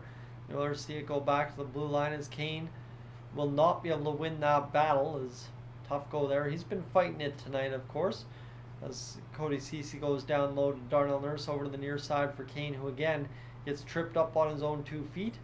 This will be puck played out by Nugent Hopkins this time as he's trying to whack and free up a puck but can't do it. As this will be now Cody Ceci picking it up along the Oilers end. 8:46 to go here in this second period of play. 2-2 the score, with the Oilers and Blues tied midway through a hockey game, which hasn't been really a tough hockey game for either team, but definitely a more tight checking kind of a similar game to that LA Kings game last time out for the Oilers. Darnell Nurse fires a shot right up into the glove of Jordan Binnington. The Oilers will get a face-off. Parayko hugging on to Evander Kane. We had a little pushing and shoving as they went to a commercial break, but interesting to see if we get a recap on that here in a brief moment, as Kane might still be on the ice here as there's still trying to separate the players on the pile as Parayko and Kane still jawing at each other, going back to the bench. You like to see that. Evander Kane fighting it. He's taking Parayko to the bench. Kane's saying, I'm going to take another shift here. Why not? As he's jawing at the referee now, saying something to him. And don't mind me if Colton Parayko just awoke the beast in Evander Kane, right? You know that when he gets physical and he gets angry, Evander Kane is a game changer for the Edmonton Oilers. And if Parayko got under his skin, look out, the Oilers are about to light things on fire in this back half of this game. Kane's talking to Janmark, telling him how it's going to be on the next shift. As Drysdale takes it down and Hyman unable to get there. Blues able to win the face-off and get back down low into the Oilers' end. Matthias Ekholm picks this one up. He'll rim it around to the near side. Blues Falk gets it down low again. Ekholm takes the bump as it'll be Drysdale now picking up this puck. He'll turn it over. The Blues get the shot from the blue line. Blocked in front by Bouchard. McDavid flips it out to Drysdale in the neutral zone. Drysdale around Krug. Now trying to battle along the man. Takes him down. Hyman just kind of overskated that puck in support of Drysdale. Now McDavid in there supporting Hyman, and the Oilers unable to keep the zone on that one as Ekholm got turned around. 7:46 to go here in this second period of play. Puck's tapped back into the Blues' end. And this will be Matthias Ekholm turning it back around. Here's McDavid walking around off the boards, picking up steam 3-on-1. The reverse numbers against the Blues. Playing in front. Hyman jammed it home. And Binnington doesn't know where it is, but it doesn't look like it's a goal. As that puck went out of play instead. I thought that went back in the net the way everybody froze up there. Hyman found a puck that just kind of found its way to the front of the net from McDavid. And that was a good looking opportunity there for the Oilers. But just unfortunately, Hyman bounced it off a stick and off the bar. That's where that puck went. Didn't see it in real time. But McDavid threaded it through. And then that one goes up off the bar with some heat and out of play. Zach Hyman just barely robbed of a hat trick there for the Edmonton Oilers.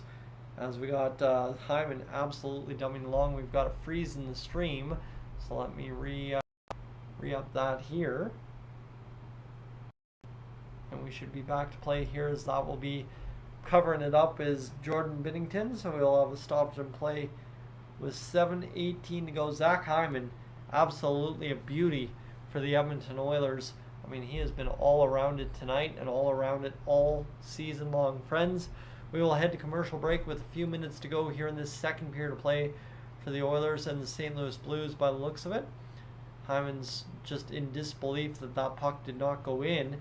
We're seeing an extended replay. No, we're going to go right back to live action. Kulak over to Desharnais. The shot fired, save made by Binnington. Again, an Oilers player crashes through the crease. Desharnais jams it off the boards. Nice play there to set up Connor Brown. Brown's trying to overskate Falk. He's tied up along the wall, can't do it. The Oilers trying to crash down low. Kulak in support. Holloway holding the point. Here's Brown hustling down low to the puck. Far side over to Holloway.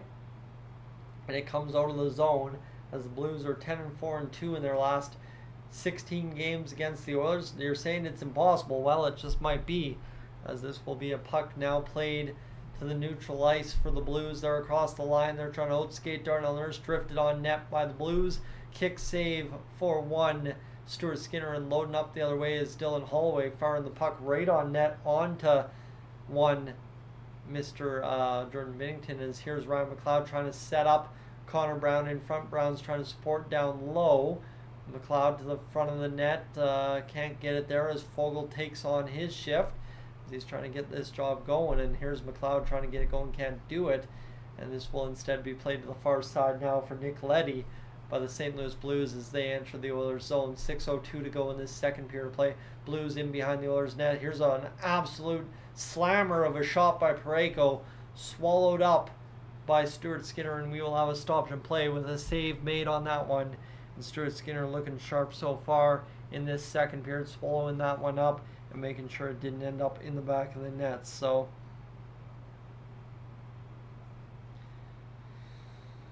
all right, friends, we've got ourselves a hockey game breaking out here, that much is for sure, as we continue to see Gillis TV and everybody talking about that Chris Tanev trade going up in views. You like to see it. That's always good news for everybody involved.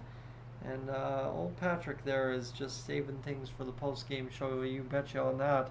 As Patrick will have your post-game show information as per usual. The live show on the Oilers Fanatic, following every hockey game for 10-15 minutes, whatever he feels like, chatting about every game in, game out. A very casual game for McLeod. Perhaps some urgency would help Mark Spector is saying when it comes to Ryan McLeod's game tonight. Just kind of going out there for a skate, he's accusing him of.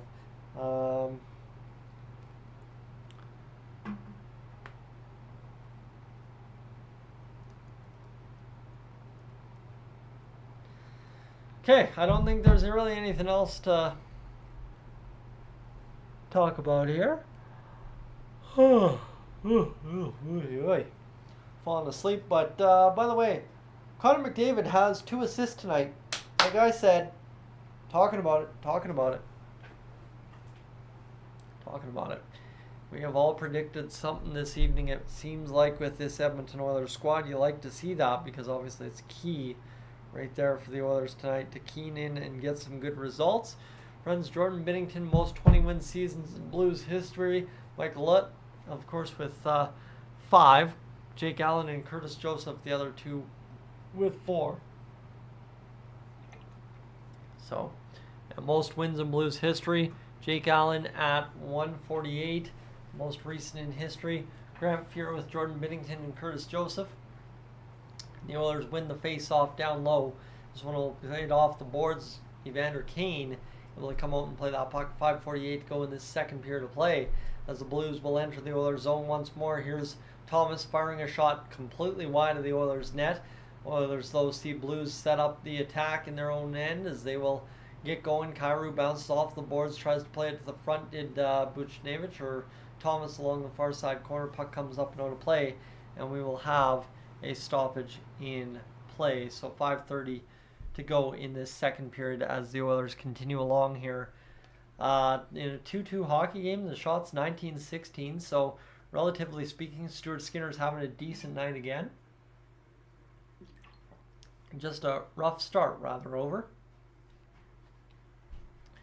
And we will have the face-off. Oh, delay a game. Darnell Nurse flipped the puck right into the netting, so we will have delay a game against the Oilers. Chris Knobloch not too pleased with that. Both teams 1 for 1 on the power play tonight, and the St. Louis Blues will get the power play for the next 2 minutes with 5.5 to go here in this third period of play. Puck back to the blue line for the Blues. Here's a chance now for Thomas playing it down low. Nice hip check there from Ekholm trying to block the shot. Scramble in the crease. The Oilers able to send it the length of the ice all the way straight on to Binnington, who will play it back. 797 penalty kill percentage, middle of the pack for the Edmonton Oilers. Penalty kill at 15th overall in the NHL this season as the Blues across the line fire the shot off the end boards. Picking it up is Matthias Janmark. He sees it hop all the way past him, so the Blues are going to play it down low and look to make the pass to the near side. Here's Thomas playing it to the far side. Ooh, pass just couldn't connect there, and now the Blues trying to fire this up one more time. Buchnevich can't get it going. 4:46 to go here in this second period of play. Down low, back to the blue line. Nice pass over by Thomas. Far side, looking to the near side. Thomas sees it go off his skates and up into the Blues end. So that will kill a little bit of time off the clock here for the Oilers penalty killers and, of course, the St. Louis Blues power play, as the Blues are chased back into their own zone to reset again with 51 seconds to go here in this power play. It'll be an icing call against the Blues. The Oilers doing a good job. And there's Sundqvist, who obviously looked pretty good last time out for the St. Louis Blues and should still be on the Oilers' radar should he possibly get moved here at the trade deadline. So, things coming to work for the Oilers. As Jake Neighbors was getting absolutely worked over in front of the Oilers net. 4:16 to go here in this second period of play. 2 for 8 last game out where the Blues on the Oilers penalty kill. So hopefully not tonight being the case of giving up 2 power play goals, as Falk's got it with 30 seconds remaining in the power play. 20 of 32 is the Oilers penalty kill the last 11 games. It started to rebound a little bit here over the past little bit. As 3:51 to go, the Oilers will force it back the other way, turn it down low to Jordan Binnington. 3:46 remaining here in this second period of play. Falk out to play this puck. He'll load up and look to make the play as he'll go to the left wing and tap it in. Sod's chasing after it. He gets to the puck, but he's turned back by the Oilers. It's picked up by Draisaitl, and now a 2-on-2 possibly developing back the other way. 3-on-2 as Nurse helps out of the box. He'll fire the shot. Save made by Jordan Binnington in front, and that's tough there. So this one coming back the other way now. Puck picked up by the Blues as they will get across the line. Shot fired towards the net, never went on, and Parayko will fire it into the glove of Stuart Skinner, who knocks it down. And now Matthias Ekholm's John in front with the St. Louis Blue, and with 3:10 to go, we will have a stoppage in play here in the second period. Here's Nurse absolutely rushing onto the ice. I mean, Nurse came out of the box with authority, firing that puck on net and looking to make the play as he just absolutely tried to rip it on. And Parayko trying to do his best to beat Stuart Skinner glove side. Skinner got just enough of it with the glove to knock it down. And right now is working out so far for the Edmonton Oilers here tonight. So 3:10 to go in this second period of play. The Oilers load up the shot out of their own zone, fire it back down into the neutral end. Picked up by the Oilers here as McDavid will go across to the far side as he got Ekholm picking it up from Bouchard, tapping it in to the Blues end. Parayko out there skating big. Parayko, I mean, he's looking massive on that angle. As this one's going to be lifted into the benches by Parayko actually, and up and out of play for another stoppage in this one. March 8th, the trade deadline gets fired up for Hockey Central. The trade deadline powered by, of course, the gambling website. You know that's going to happen. And now we will get things rolling here for the last few minutes of this period. Evander Kane on the ice alongside Nugent Hopkins and, of course, Matthias Janmark. So this one will be a puck for the face-off to the left of Binnington. It's 2-2, David, the score between the Blues and the Edmonton Oilers here tonight. 2:46 to go in this second period of play. Kane is going to take the face-off. Kevin Hayes will lose it back as it was nice work by Matthias Janmark to help win that one. Nugent Hopkins battling there, trying to free this one up along the wall. Kane in there in the mix as well. Actually, it's Dylan Holloway on this second line, so they are mixing up lines enough to get Dylan Holloway a little look on the ice here on the second line. Holloway comes out of the pile with the puck, fires the shot on net. Rebound near side, just about finds the back of the net. The Oilers just a little late getting to it. And here's now Ryan Nugent-Hopkins taking a head shot into the boards a little bit there. Head was rattled along the glass, nothing major. Nugent-Hopkins in behind the net, and he will look to play this puck. He's fought off there by the Blues defense. Pass to the near side point. Nurse over to CC, looking. CC will rim along the boards to Nugent Hopkins. Puck is turned over to Evander Kane. Kane plays it down low, and the Blues are able to gather up and get out of the zone here as they will fire up and go back the other way down low into the Oilers' end. This one picked up now by the Oilers for the time being as Fogle works it across to the far side. 2-2 with 1:41 to go in this second period of play. At 22-18, the shots on net for the Oilers. So Stuart Skinner 2 shots away from having a .900 save percentage in tonight's hockey game. Toastical, welcome aboard as we get things going along here tonight. The regulars coming on through as it's a different start time, right? That's what we got to remember. These start times have been kind of different the past two nights. It's not an 8 o'clock. It's not a 7 p.m., which we normally get everybody aboard for. So 1:10 to go here in this second period play. It's only shortly past 8 here, quarter past 8, I guess you could say, with a minute to go in the second period of play already. This one comes near side, picked up by Corey Perry. Perry will play it over to Matthias Ekholm. It's fired up and picked up now by Warren Fogle and fired back into the near side corner. A line change up coming for the Edmonton Oilers here. I'm just looking forward to getting out of this chair, let me tell you. 45 seconds to go in this second period of play. Fired in, Ekholm to the far side. Bouchard picks it up, fires it up the middle of the ice, and here comes now Hyman in on net, bidding for his third goal of the night. He was kind of all kinds of tied up by Falk and now picked up by McDavid again.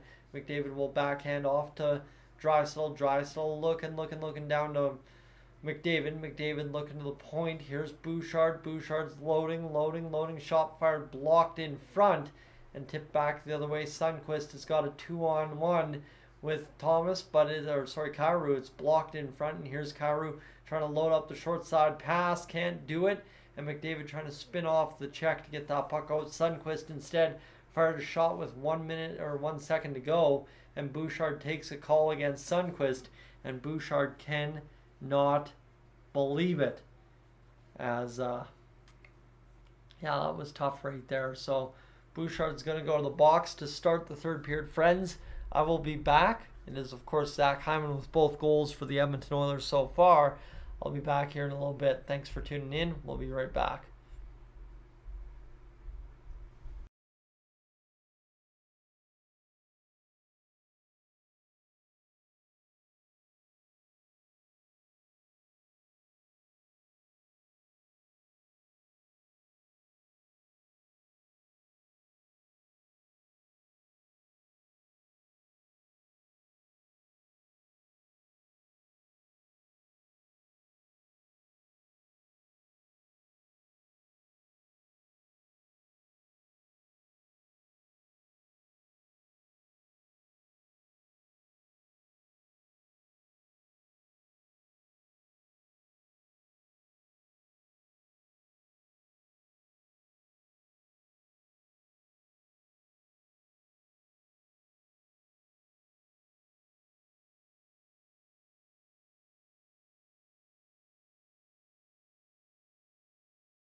All right, friends, let's do this. The Edmonton Oilers second period intermission report. What do you know? Zach Hyman's got 2 goals. That's what you need to know. Connor McDavid's got 2 assists. Bouchard's got his breaker, I guess you could say, breaker on Chris Pronger's previous record prior to Paul Coffey back in 87 or whatever I believe it is. So interesting to note of there as well. But friends, I'm going to quickly take a look here. If I can't change a little something here, is we're going to go here and see if we can't up this a little bit. We're going to try and apply that and see if that helps you a little bit more on your end. I just tried upping the old stream rate a little bit more for you, so let me know if that ends up being a little bit smoother of an experience for you overall. As it is now a 2-2 hockey game going into this third period of play for the Edmonton Oilers as we continue along this evening, friends. Perry, welcome in. Missed you earlier, but where are we at? We are at 1780 times 5, essentially. Like 4.95 would be the number correctly. 147 hours on the stream here tonight. So we are rolling along. We should be on pace for what should be a quick 100 hours in that third period, and then we should be fired up for a good time tonight, friends. What has been a more quiet night, because obviously it is a nationally broadcast Wednesday night 6:30 hockey game. But you see here, it's obviously one of those nights where you're not going to care about that too much as long as the Oilers find a way to win tonight. And as well, if you haven't already hit that subscribe button, make sure to do that there as well if I haven't promoted that enough to you yet tonight. So as we go here, I just want to take a quick look here. And all right, we're rolling along. So should be in for a good go here, friends. As we are, 2 days away from finishing the month, 28th, 29th, and then all of a sudden we are into March. So that'll be exciting to see, obviously, March hockey for the Oilers. 1 week until the trade deadline as of Friday. So hopefully for the Oilers we find a way to get that dealt with. And goals from Tullio and Berglund for the Bakersfield Condors so far tonight. You like to see that. And is there anything else to really report here after 2 periods of play? I don't really think there is much. I don't think really we can say too much about this Oilers game yet. So Zach Hyman scoring 40 goals. He's had a pretty good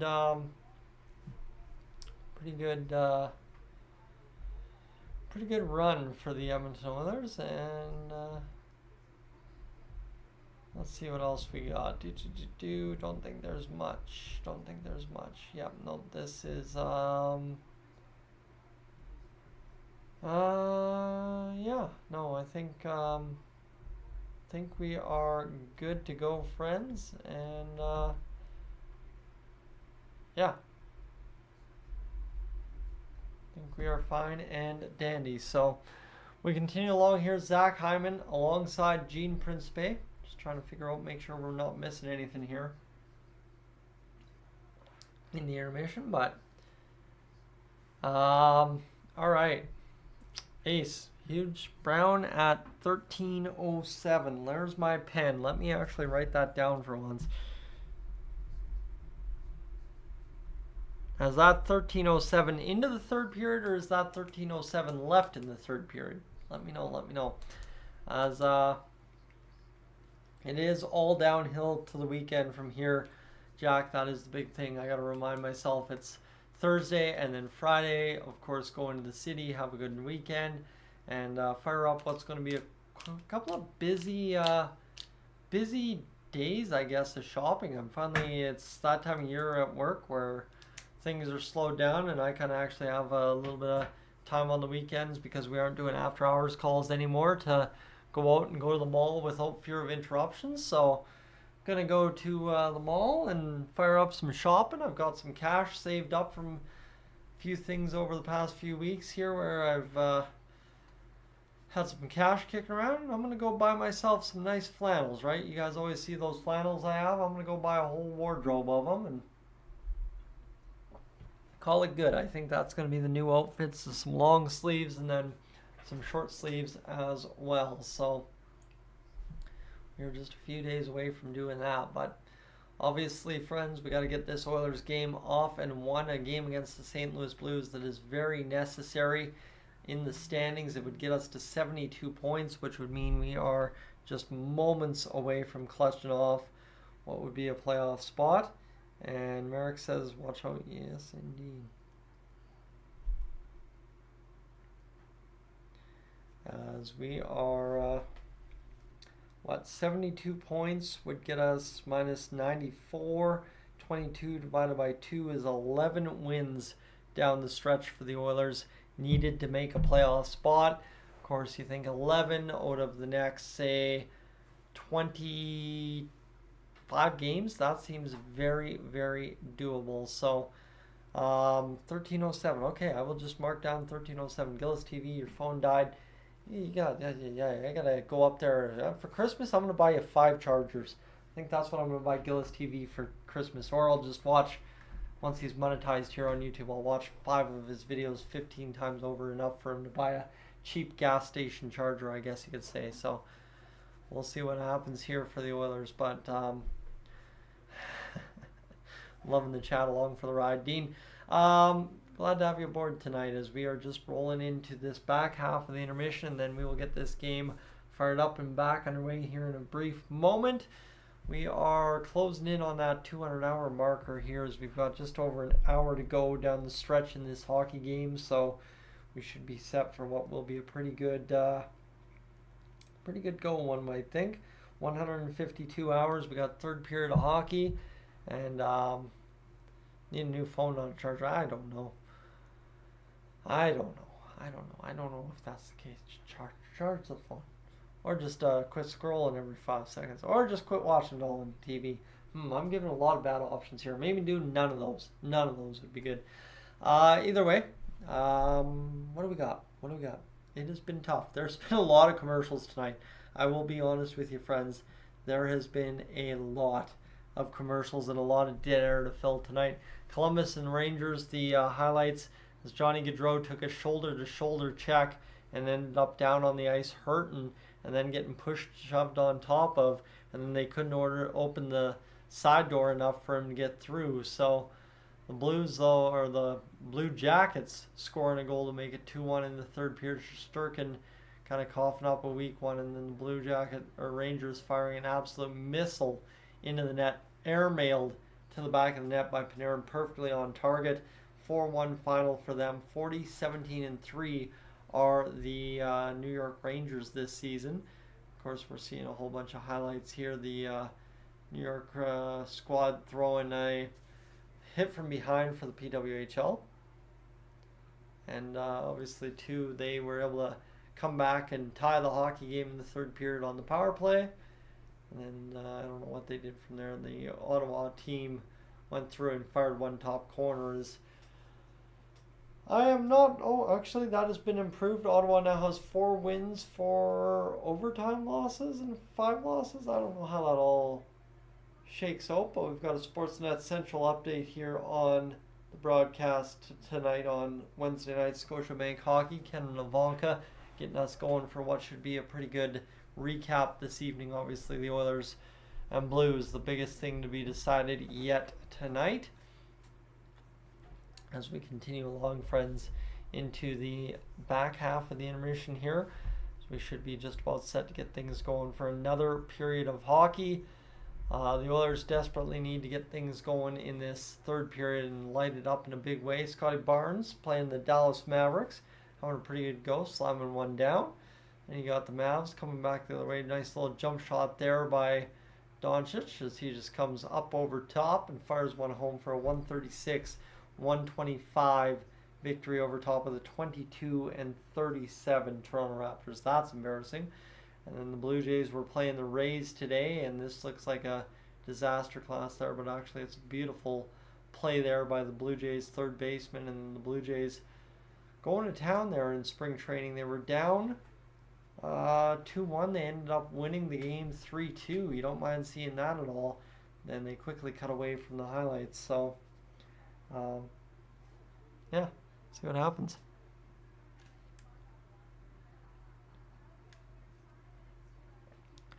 As the Oilers. Oh, Gillis TV throwing me under the bus. I love it. But the Oilers desperately need to win this period of hockey. Let me tell you, if the Oilers lose this game after being down 2-0 and tying it up 1 goal at a time, 1 period at a time, I'm going to have a major issue, because this has been a good gut check performance for the Oilers against a decent St. Louis Blues team.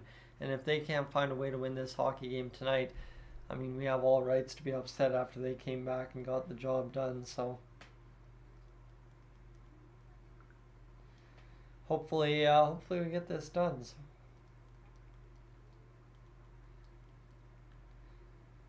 Continue here, friends. Maybe check the old X machine, see what's going on. Don't think there is anything. I don't think there is. The Condors are back out for the second. Both number 18s in the Oilers organization have goals tonight. Carl Berglund, the other number 18 in Bakersfield, has a goal, and so does Zach Hyman have 2. So excellent. As let's see here.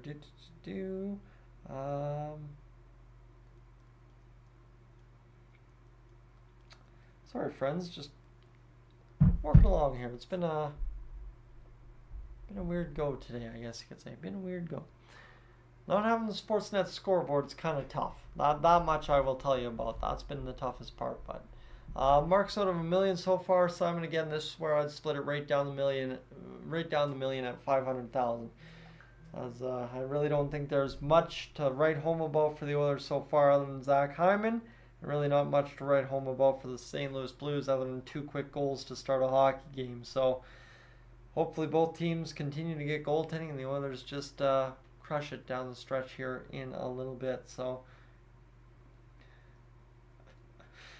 text messages coming in now as we're on hopefully our final commercial break here. Like I said, these nationally broadcast games just have so much commercials, it's not even funny. But can't beat me falling on my chair. Yeah, that was an all-timer, that's for sure.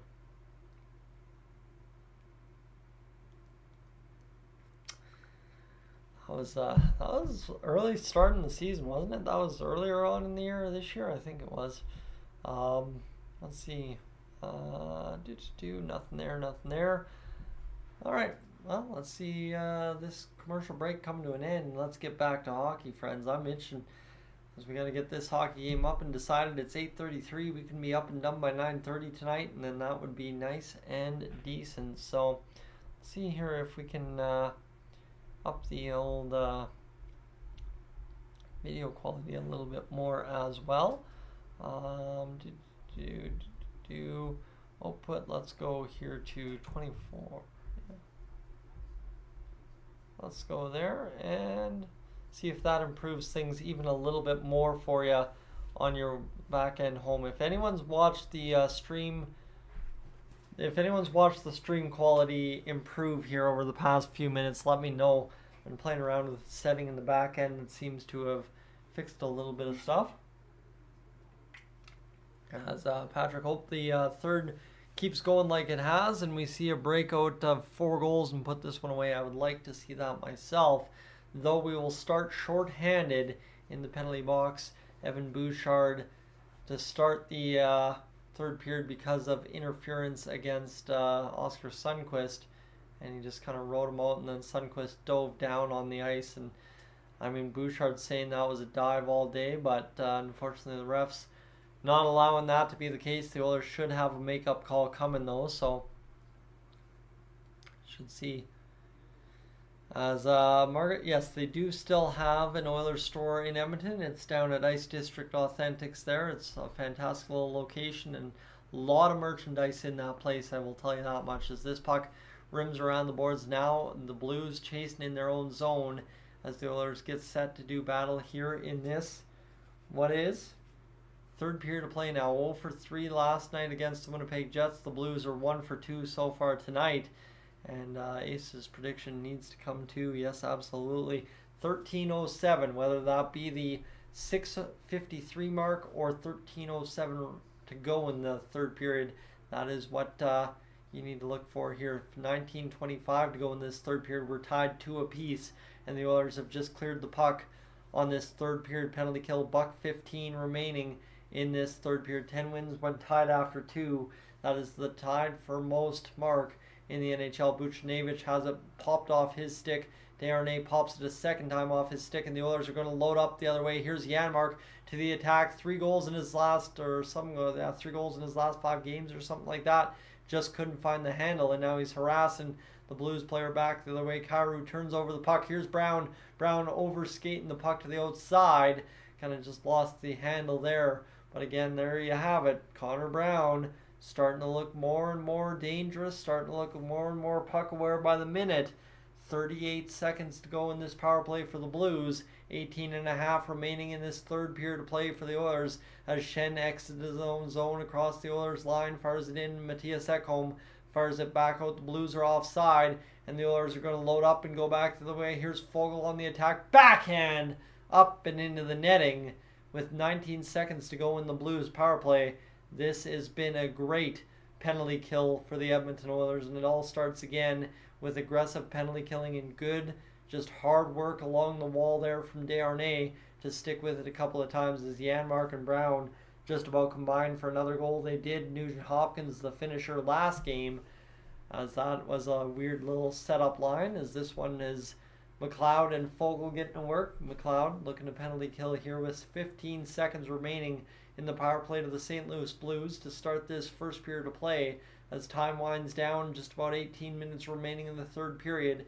Hayes is across the line, 4 seconds to go. The Oilers penalty kill yet again comes up effective here, and they will fire it down the length of the ice. They've got a call here for icing, but it's Binghamton who had to come out and play it. Bouchard rushed the goaltender Binnington and almost had a chance, but he flipped it up over top of him, and Falk will retreat in behind. Plus 23 goal differential in the third period for the Oilers, who have been absolute amazing in this third period so far this season, as this will come back down low into the Oilers zone here, picked up by Kyrou, now tapped to the front of the net by for Leddy, as this will be Thomas firing to the far side. Parayko slams into a shot. It's knocked down now by one Vinny Desharnais, and it'll be picked up by the Oilers, getting it out to the blue line area. McDavid hops onto the puck. Draisaitl, Hyman, and McDavid now on the ice for the Oilers as Draisaitl across the line will look down low in the far side corner. Draisaitl is eliminated there from the play. McDavid tries to drag to the front of the middle of the ice there, front of the net area, I guess is what I was going with originally, and it's going to be backhanded into Stuart Skinner's paddle. Skinner just about turns it over. Kulak erases the man, however, and the Oilers will come back the other way with 16:49 to go here in this third period of play. As pushing down low is Holloway. Holloway out there with Nugent Hopkins and Kane, as Kane drives, I believe, Tucker down low into the boards, as this will be now Mr. Evander Kane back to the point. Shot fired from Evan Bouchard, misses just wide. Shot from Ekholm misses just off the pad of Jordan Binnington. That was a blister of a shot there from Mattias Ekholm, as it's picked up by Ekholm again. He will look to make the play. 16:20 to go here in this third period of play, as it's worked up now by by Kane. I don't know why I thought that was Bouchard. Shot fired up over top of the net, into the netting, out of play. 16:11 to go in this third period of play, and the Oilers trying to make this play. Is what do we got here? We've got a replay of this one. The shot down to Bouchard all the way into the Blues end. That was almost a nice call, but Binnington had to come out and play it, and then Kyrou busting through, and a nice play by Desharnais to knock it off his stick last second. You love to see that. So friends, just a quick watch time update as well as while we're at this. How about this? 4.9. We are up over 10,000. How about 167? Tonight might be the night we're only lucky to get to 200. But again, like I said, lucky is the key word, because anytime I get over 100 hours on a stream is a good night, considering how this one started out. 2-2 the score with 16:11 to go in the third period of play here. Stoney, you've missed pretty much nothing. The Oilers with another successful penalty kill. That's about it, as the face-off down. Backhanded down low for Falk to rim it around the boards. Eliminated there from the play was one of the St. Louis Blues player. Icing call coming up, and it will be against the Blues with 16:03 to go in this third period of play with 23-21 the shot. So Stuart Skinner now with a 900 save percentage. You'd love to see it, friends. I'm just going to take a second to twist and turn and get a deep bone crack there, that's for sure. Now we will get things going. So Spencer, welcome aboard as we get things tidied up for the last 16 minutes of play. Bouchard down low to Mr. Connor McDavid, spinning off the back of the net. Falk there trying to get that puck going. Hyman's going to work it back to McDavid, jamming in front. Everybody's crowding the net here. Draisaitl worked over to the one-timer position in case it came free. Couldn't do it. McDavid back to the point is going to see it come off of Kulak. Kulak will look for the safe option in Bouchard. Bouchard's going to rush up the ice. over to Draisaitl. Draisaitl looking to make the play back to the point for Kulak. Shot right up over top of the net. I thought that was drifting home under the bar. And this is back the other way. 2-on-1 for the Blues. Jamming home. Stuart Skinner with an amazing save. And a St. Louis Blues player just went tumbling into the far side corner. Shen, Neighbors, and the crew on the ice right now. Bolduc is well out there for the Blues, as that was a grade A chance. But that was, quite honestly, as Ace said, Stuart Skinner's best save of the season, especially with where it comes. Here's another shot, save made by Skinner. He swallows that one up and kicks it to the corner. He's had a couple of those handcuff me saves that he's kicked out to the corner, and coming back the other way now is McLeod. He's going to flip across two defensemen, look to make the play off the end boards to Corey Perry, who we haven't seen much of all of a sudden this game. 14:46 to go in this third period of play, down off a touch into Darnell Nurse's hands, as Perry will look to make the play off the end wall. Over to McLeod. McLeod will poke this puck ahead. Warren Fogle with the puck now against the Blues. Buchnevich, as it'll be flipped up off glass and out into the neutral. Picked up there by Tucker and fired back into the Oilers' end. No icing call. Stuart Skinner's out to play this puck. As this one now 23-23, the shots on goal. And just like that, Stuart Skinner was the reason we were losing this hockey game, and now Stuart Skinner is the reason we are still tied. Interesting how that all plays out. 20-90. All right, we're rolling. As I did not expect to get up to there right there, but we have a few minutes remaining here in this hockey game as we are closing in on Ace's territory, and that was a crossbar shot for Kulak. Oh no. And now we have a face-off at center ice. Janmark, Kane, Nugent Hopkins. So that would mean the Connor Brown line is probably next to take a shift here. 16:52 to go as we close in on 13:07 with 14:01 left on the clock in this third period of play. So interesting to note, if Connor McDavid's not the next line out, it will be Connor Brown almost guaranteed. So that was a heck of a save from Stuart Skinner. I mean, just the save of the season thus far, as he comes across, robs them on the blocker and falls right on his butt. So here's Janmark hustling into the zone, picking it up as the Blues firing it back into the Oilers' end. As it's going to be turned over to the Blues in the Oilers' end now by Cody Ceci. Another awful kind of giveaway for no reason as Janmark loads up the other way. 13:44 to go. Here's Ceci busting across over to Kane. The shot fired, blocked in front. Kane continues to not get any puck luck tonight.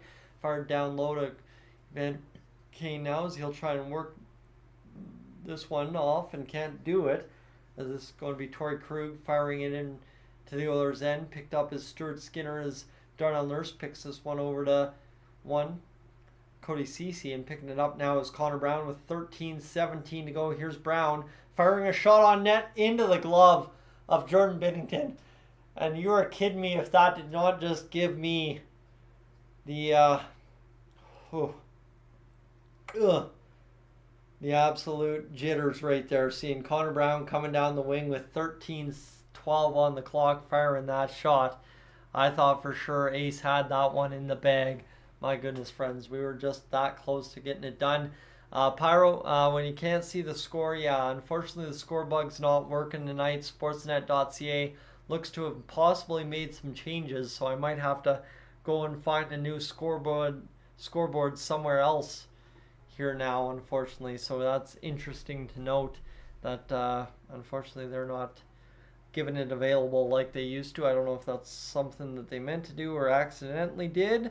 Well, friends, we're closing in 175 hours. We got 25 more hours to go to hit that big, not big 200-hour mark as Chris Tanev goes to the Dallas Stars. So interesting to see there.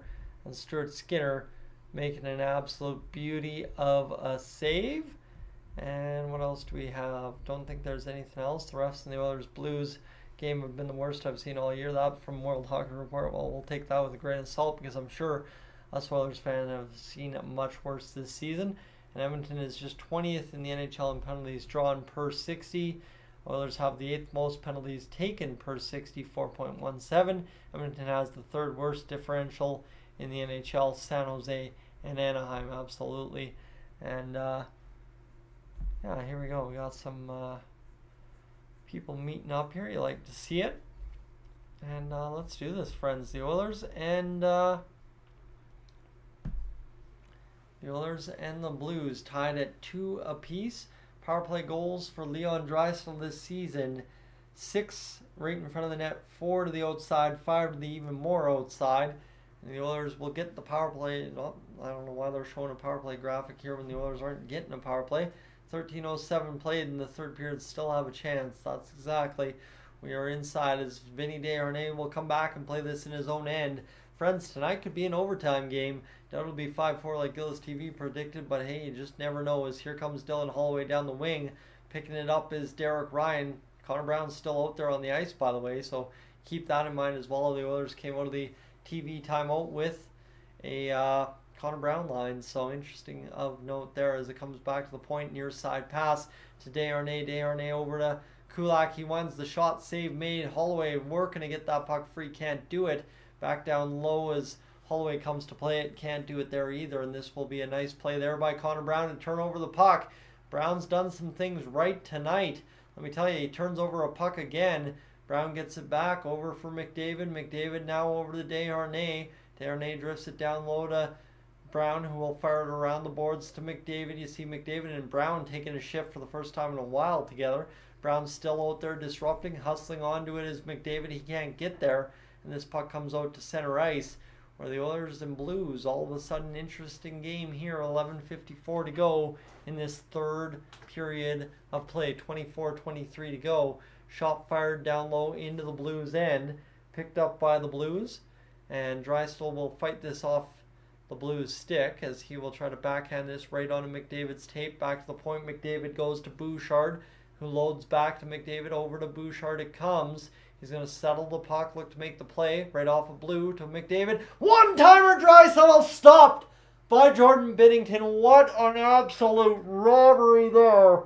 Wow, McDavid cues up Draisaitl, and just the stop of possibly the Blues season there for Jordan Binnington as Draisaitl on the one-timer hammering it home, but Binnington gets a piece of it to stop it, as that was an absolute hammer of a shot right there. So, oof.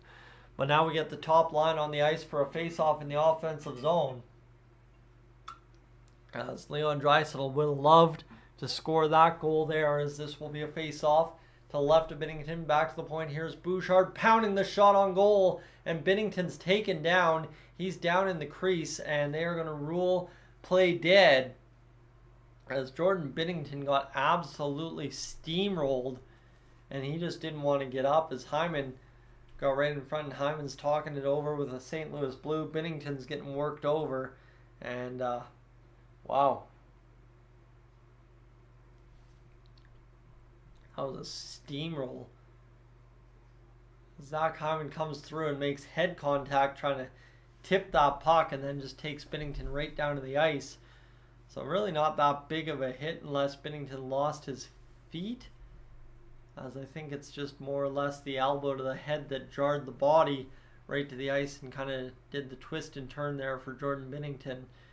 As I don't even think there's really head contact. It's just Hyman powering through and Binnington just kind of being shaken up, as Binnington will stay in the game. The trainer came out to check on him. 11:18 to go here in this third period of play. And we'll see what we can do on this one here as it comes back to the point. Shot fired, save made by Binnington off a weird bounce as McDavid plays it down to Hyman again. Hyman's looking, and he's going to play it over to McDavid here, who has 2 assists again tonight on the 2 goals. Pass right in front, opportunity for Hyman, jumbled up into Binnington's glove, and we'll have another stoppage in play here with 11:01 to go in the third period of play, friends. The Oilers and Blues starting to take face-off after face-off in the Blues end here. They'll play ever since those 2 Blues goals heavily tilted in the Oilers' favor. Technically speaking, the Blues have had some power plays that have tried to gain momentum and haven't done it, so the penalty kill has definitely been a big momentum swinger for the Oilers as well. So Parayko, the defenseman on the ice there a brief moment ago. Binnington back, ready to set in the net here for this face-off, as the Oilers will win it back. Shot fired down low, can't get it on net, as this will be Kane picking it up here. He's fighting along the boards trying to get this one free. It'll be Kane trying to come out with that puck now, as it'll be ripped back into the neutral zone by the Blues. Down low to Cody Ceci it comes. 10:42 to go. Ceci, I thought, had lost his stick, but it was actually the St. Louis Blues player. As Sundqvist continues to create chaos in the Oilers zone. He's done that all game and continues to do it well here in this third period, as he drew that penalty to start the third period at the end of the second period against Evan Bouchard. And he's still out there working it over as everybody. And it looks like there was a non-call there against the Blues. And now maybe we will have a play as Kane ate a stick up high, or maybe an elbow. And he's down on the ice. Sundqvist is looking around, and it looks like Sundqvist is going to head to the box here. No, it doesn't look like it. Kane's upset about it. I'm not 100% sure. Yeah, Sundqvist will head to the box. Never mind, 100%. There we go. Correctly got that the first time. Didn't need to doubt myself the second time. 10:15 to go as Kane saying, hey, check me, check me. And Kane gets, popped right upstairs with that big stick from Sundqvist. And I mean, that is an absolute lumber to the teeth for sure. So Sundqvist equalizes out. The Oilers get the next power play, and Kane saying, hey, look at me, I got blood here, bud. As the Oilers will get to the power play for a few seconds, at least in this third period. Who knows how long, maybe 2 minutes at max, but hopefully only 15-20 seconds. And Kane's talking about bleeding here, and Noblock can't believe it's not 4 minutes, as they're gonna get that there. And TD4s is sitting there saying, just everybody calm down. I got to get some pressure on that cut. This is going to be a face-off scrambled up for the Oilers. They're trying to win it back. Instead, it's going to be the Blues that come out of the pile with it. They're going to chip along the boards softly down to Stuart Skinner, who will leave it there for Evan Bouchard. Bouchard loading up, looking to make the play. Of course, what to look for is a Zach Hyman hat trick on this one. Bouchard, though, going for a skate himself. Not too often you see the defenseman savvily lead the rush into the zone, but a nice play there by Bouchard to get down deep, as this one comes to Hyman. Looking for Draisaitl back to the blue line. It's kept in by Bouchard last second and then poked away. And just a desperate attempt there is going to lead to a shorthanded chance against Nugent Hopkins. Backtrack, back check. Let's go. Shorthanded goes by the wayside for the St. Louis Blues. 9:30 to go in this third period. 2-2 the tie. Nugent Hopkins might have just saved this hockey game with a good back check with the stick lift right there.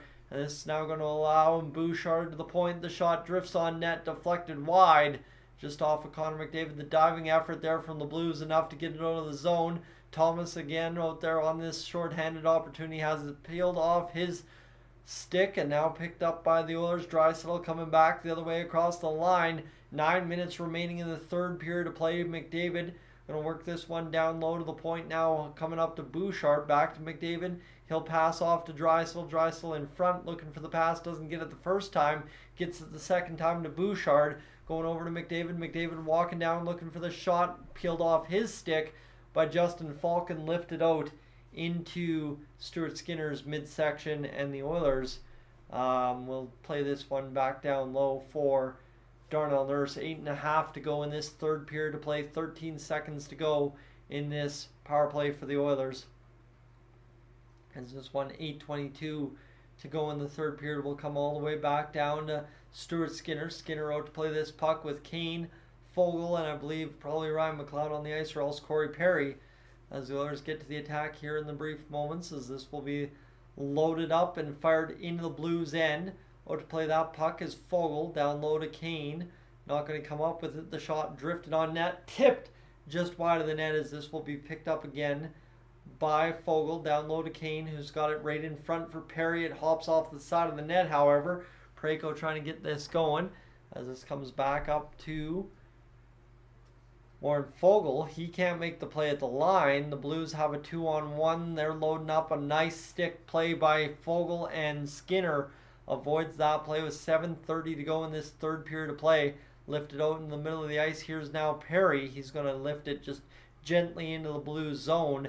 with 7:24 to go in this third period of play. The Blues will turn it back the other way and come around, as this will be into the Oilers zone just like that. Down the wing they come. Skinner kicks it out. Nice save by the Oilers defense, and here comes Ryan McLeod with 7:09 to go in this third period of play. Holloway out there with McLeod and Janmark, as we're going to see what happens here as Desharnais goes across to the far side. Played now back to Desharnais, walking down the wing. Shot, save made, rebound, denied in front by the block shot. Holloway had too much time to think and ended up missing that puck, and it goes to the far side corner. 6:47 to go as Desharnais knocks down the puck. The Oilers look for a line change here. You got to wonder if Connor Brown's going to get on the ice with 6:07 to go, as it's Connor McDavid, or Ryan Nugent-Hopkins actually. Ryan Nugent-Hopkins, and nope, Connor McDavid it was, as offside is Leon Draisaitl, and we will have a stoppage in play here in this one. So tough play there for the Oilers on that power play to start, as Bouchard missed that one at the point. That allowed Robert Thomas all the time to think, but Nugent-Hopkins came all the way back, backtracked, and stole it off his stick. That's a huge play from Nugent-Hopkins, and Stuart Skinner was stick tapping him the whole way. Friends, welcome aboard to Dolynny TV. I've been stumbling my way through this one. We got 6 and change to go in the third period. If you're new to the channel, please hit that subscribe button here tonight, and as well, what I will remind you at the top pinned chat, make sure to go subscribe to Gillis TV. I'll throw it in the chat right now. If you haven't already done this, make sure to do that for sure for me. And yeah, no, absolutely. Stuart Skinner keeping the Oilers in it, and of course Nugent-Hopkins with the huge play that keeps it where it is at 2 apiece so far right now. So let's go here, friends, quickly to the watch time counter as we go up to 194. So we are definitely going to hit that 200 mark. How much over we're going to be, that is the only question here. With 6 minutes of game time left, we got some commercials to go in this hockey game, and then we will be up and underway for the final 6 and change of this third period of play. The Oilers Blues tied at 2 apiece, obviously overtime very much so on the table tonight for the Oilers. If all goes according to plan, we at least get a point in this hockey game. And yeah, absolutely simple. The best part of that power play was Nuge preventing a shorty. And as much as that sucks that that's the best play, that's still a pretty dang good play that we're all going to enjoy the heck out of.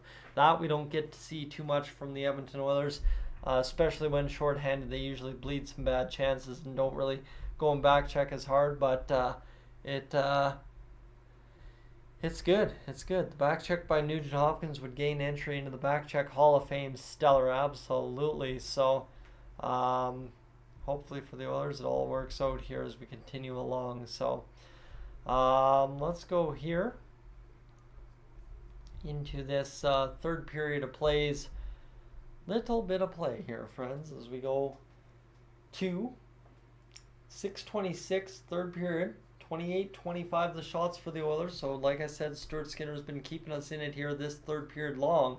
6:20 remaining in this third period of play as Zach Hyman out there on the ice. There will be no 6:07 goal for Connor Brown by the looks of it, as the Oilers turn it back for the Blues the other way there across the blue line. They're going to load up. The nice backtrack by the Oilers. And I mean, again, that LA Kings game might have been the turning point once more in the defensive efforts from the Oilers. Shot by Parayko, gloved down by Skinner. And the Oilers will have a stoppage in play with 26 shots on net for the St. Louis Blues here this evening, 24 of which have been turned aside by Stuart Skinner. And you're loving the effort here this evening in the third period from the Oilers to keep it off the scoreboard, as that puck just flipped up, bit off the stick of Parayko. 6 minutes exactly remaining in this third period of play. The Oilers turn to the second line of Nugent-Hopkins, Janmark, and Kane, looking to score what will be the goal that breaks this one open, as Nurse wins it off the face-off win by Nugent-Hopkins. The Blues knock it down at center, however, and then will come across the line to the far side. The shot save made by Mr. Stuart Skinner, as this one will come to the near side. Puck played now by Matthias Janmark over to the near side, picked up by Evander Kane. Janmark down low behind the net, trying to get this one going. Can't do it. 5:29 to go in this third period of play. Desperation time for both teams. Now starts kicking in with less than 350 seconds remaining in the hockey game. As that puck escapes the zone. 5:17 to go in a tied 2-2 hockey game between the Blues and the Edmonton Oilers down to the near side boards. Puck picked up by the Blues and fired out into the Oilers end. Nurse with puck directed over to Ceci as the Oilers complete a line change here. As Cody Ceci will pick this one up. McLeod gets down low and he will try and work off the defender here. The Oilers over to Nurse. Nurse through the neutral zone to the near side. Nobody home on the pass.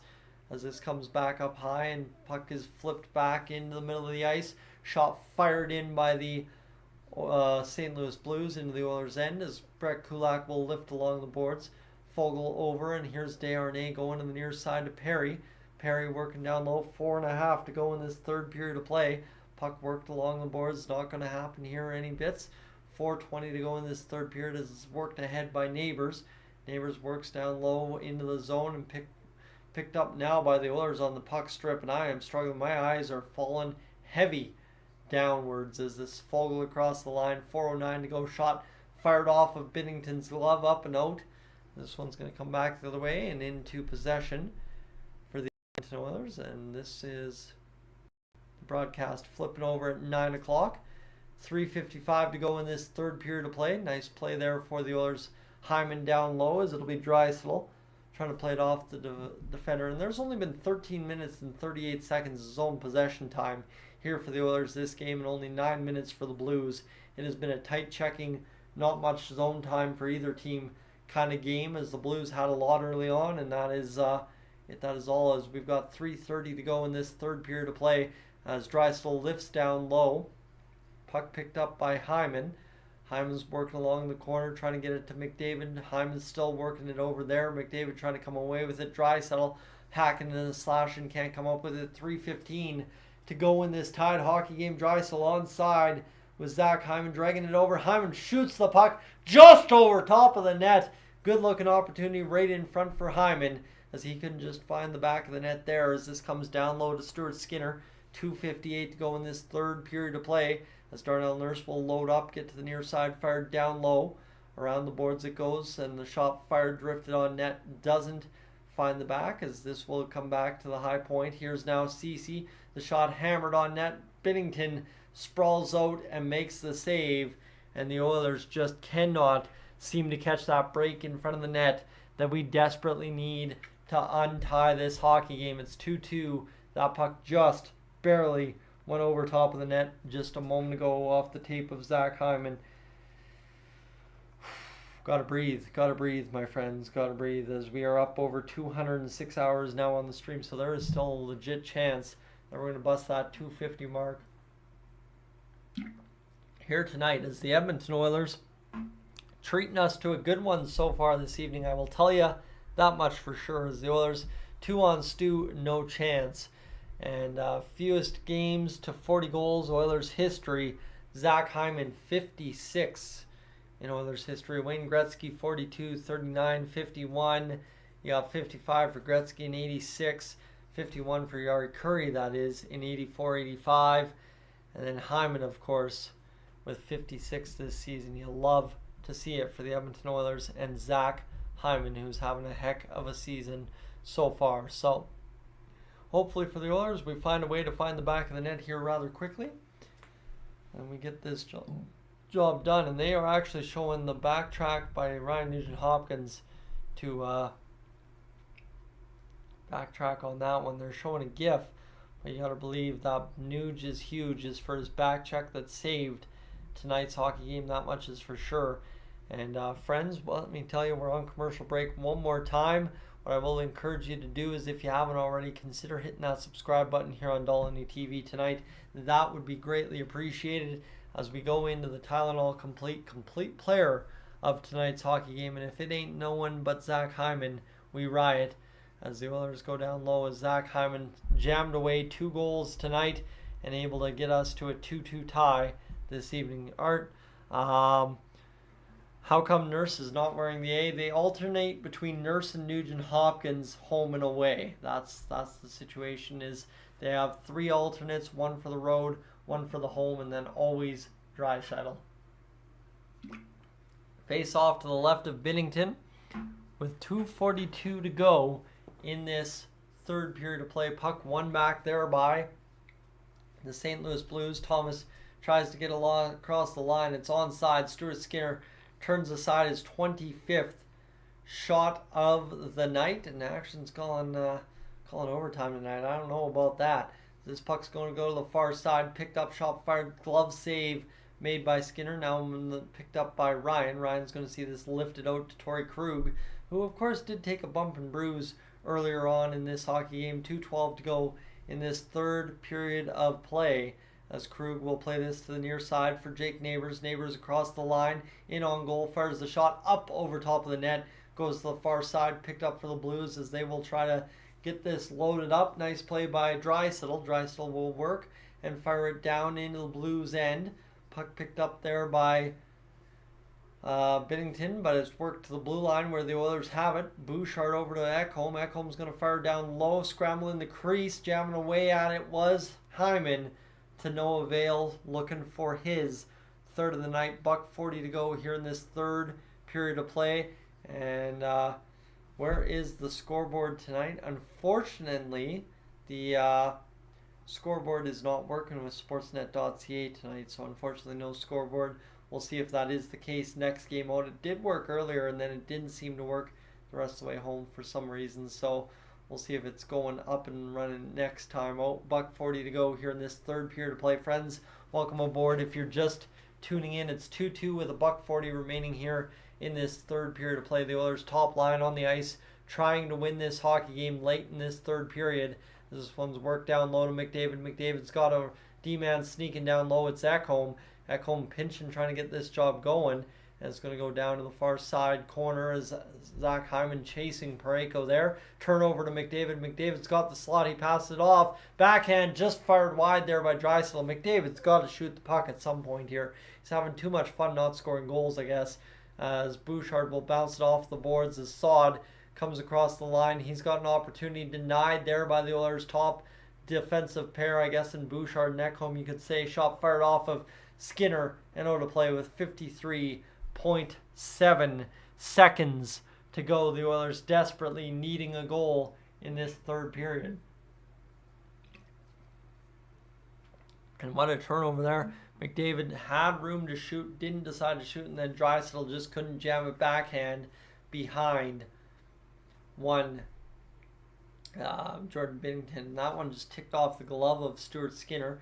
Interesting to note there, but it looks like, friends, with 53.7, the Oilers have to defend the lead and get this job done here tonight, as it'll be Warren Foegele and Ryan Nugent-Hopkins and Ryan McLeod on the ice together to defend the lead with 47.2 seconds to go in this third period of play. The Oilers need to get the job done here, tied at 2-2, going into what could be a third, or going into an overtime period, which makes it a 3-point game. So, all right.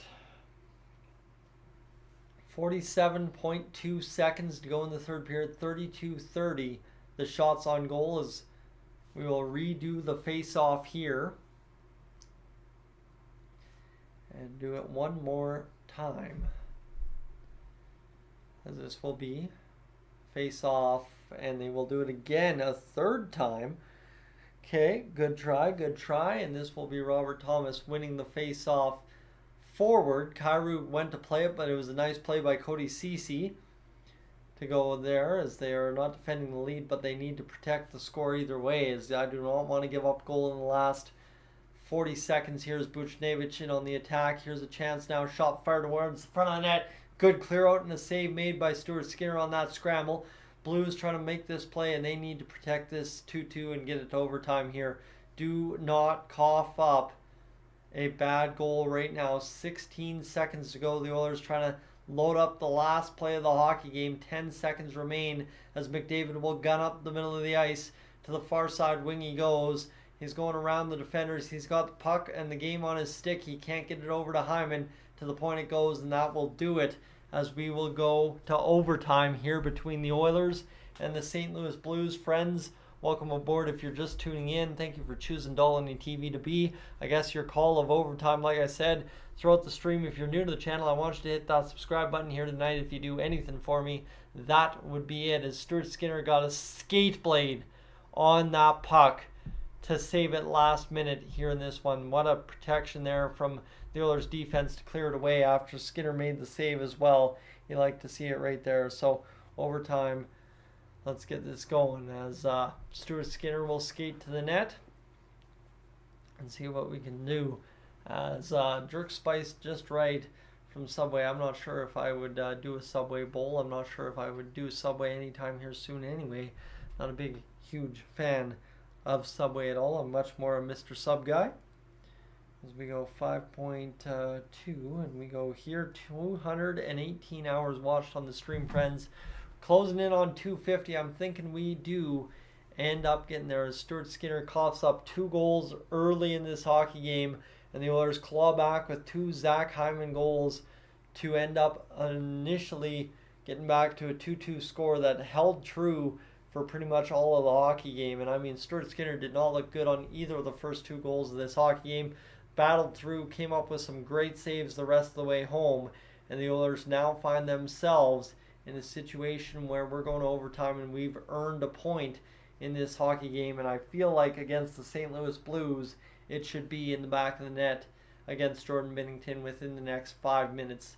I do not want to go to a shootout because that will screw us when it comes to the row wins, especially if we have to worry about one Vegas or LA. So let's go here, friends, as we will have the face-off at center ice. The Oilers starting Draisaitl, McDavid, and Bouchard. Of course, that's the new trio to start overtime regularly for the Oilers. And now here's the face-off being redone at center ice. Face-off won by the Oilers to Bouchard near side in their own end. Bouchard will roll around over to behind Skinner. Skinner comes out to challenge Kyrou. That allows Draisaitl and McDavid to start away. The other way, McDavid across the line. Here's McDavid looking off the defender. He'll skate back to neutral, right? You hate when other guys do it. You love when McDavid does it. McDavid passes off to Draisaitl. Draisaitl jumbling up the puck. Nice couple of plays around, driving the net here, looking for McDavid. McDavid cutting towards the net. He got Binnington leaning. Couldn't get the shot off. However, here's Bouchard now. Loading up over, looking for McDavid. McDavid's got the puck. Back to Bouchard. He'll wire a shot towards the net, and it will hop up and out of play with 4:16 to go in overtime. We're tied 2 apiece, friends. Overtime to settle it up here against the Blues and the Oilers. The top line, I guess, of overtime. Looking pretty methodical there on that zone possession, trying to open things up as they just couldn't get it going as the shot never ultimately came cleanly as it bounced off skates and out of play for the Edmonton Oilers on that one. And here we go. Face off for Nugent Hopkins and Hyman now, the second pairing of 3. As I'm sure Nurse will be out there. Hyman's directing Nurse where to go. As Shen ready to take the face off against Hyman as Nugent Hopkins wins it back.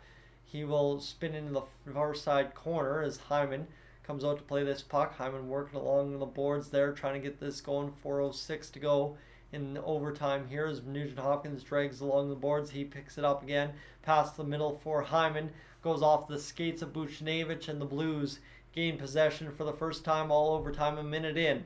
This is in Edmonton, friends. Matt, for you asking, is 3:48 to go here in the overtime as Shen rips a shot off of Stuart Skinner, comes to the far side. The Blues maintain possession in the Oilers' end. They will retreat back into the neutral territory. Buchnevich trying to make a man miss here as it comes to Torrey Krug down the right wing as it'll be fired towards the net. Buchnevich misses the pass, and this will come all the way down in the Blues' end. Picking up onto the ice are the Edmonton Oilers. A line change here, as I'm not sure who hopped over the boards, but I would assume McDavid and Draisaitl, as this will be picked up by the Blues. 3:15 to go in overtime as they will continue to roll around in their own end as the clock winds down, friends. In this 2-2 hockey game, we may see a shootout. Never know as this comes back the other way. Here's Saad firing the shot. Glove hand save for Stuart Skinner with 3 minutes exactly left on the clock. And the Oilers have a 32-31 shot advantage in the scoreboard. As Brendan Saad can't believe he was denied on that one. But friends, the Oilers holding sway here with the St. Louis Blues in a 2-2 hockey game. We got to win a face-off and win a hockey game right here. As that was just a failed attempt by Nugent Hopkins to get that pass across, and Saad firing that shot, save made by Stuart Skinner. And now we got to win a hockey game here, as this will be Draisaitl taking the face-off against Thomas. They'll rule the face-off no good. McDavid picks up the puck and gives it back to the referee almost immediately. 3 minutes to go in overtime here, as Draisaitl in a 2-2 hockey game will take the face-off to the left of Stuart Skinner. We thought we were going to get out of here before 9:30. Joke's on me. 2:57 to go in overtime as the Blues load up the attack one more time, trying to pressure the Oilers' top overtime line. As Thomas will get to the attack here, he'll spin back into the zone again, as this one will go down low into the Oilers' end. Picked up there by Kyrou. He deflects a shot off of Bouchard. 2:35 to go. We are winding down overtime, and the Blues are just playing every last second of it out here, it seems.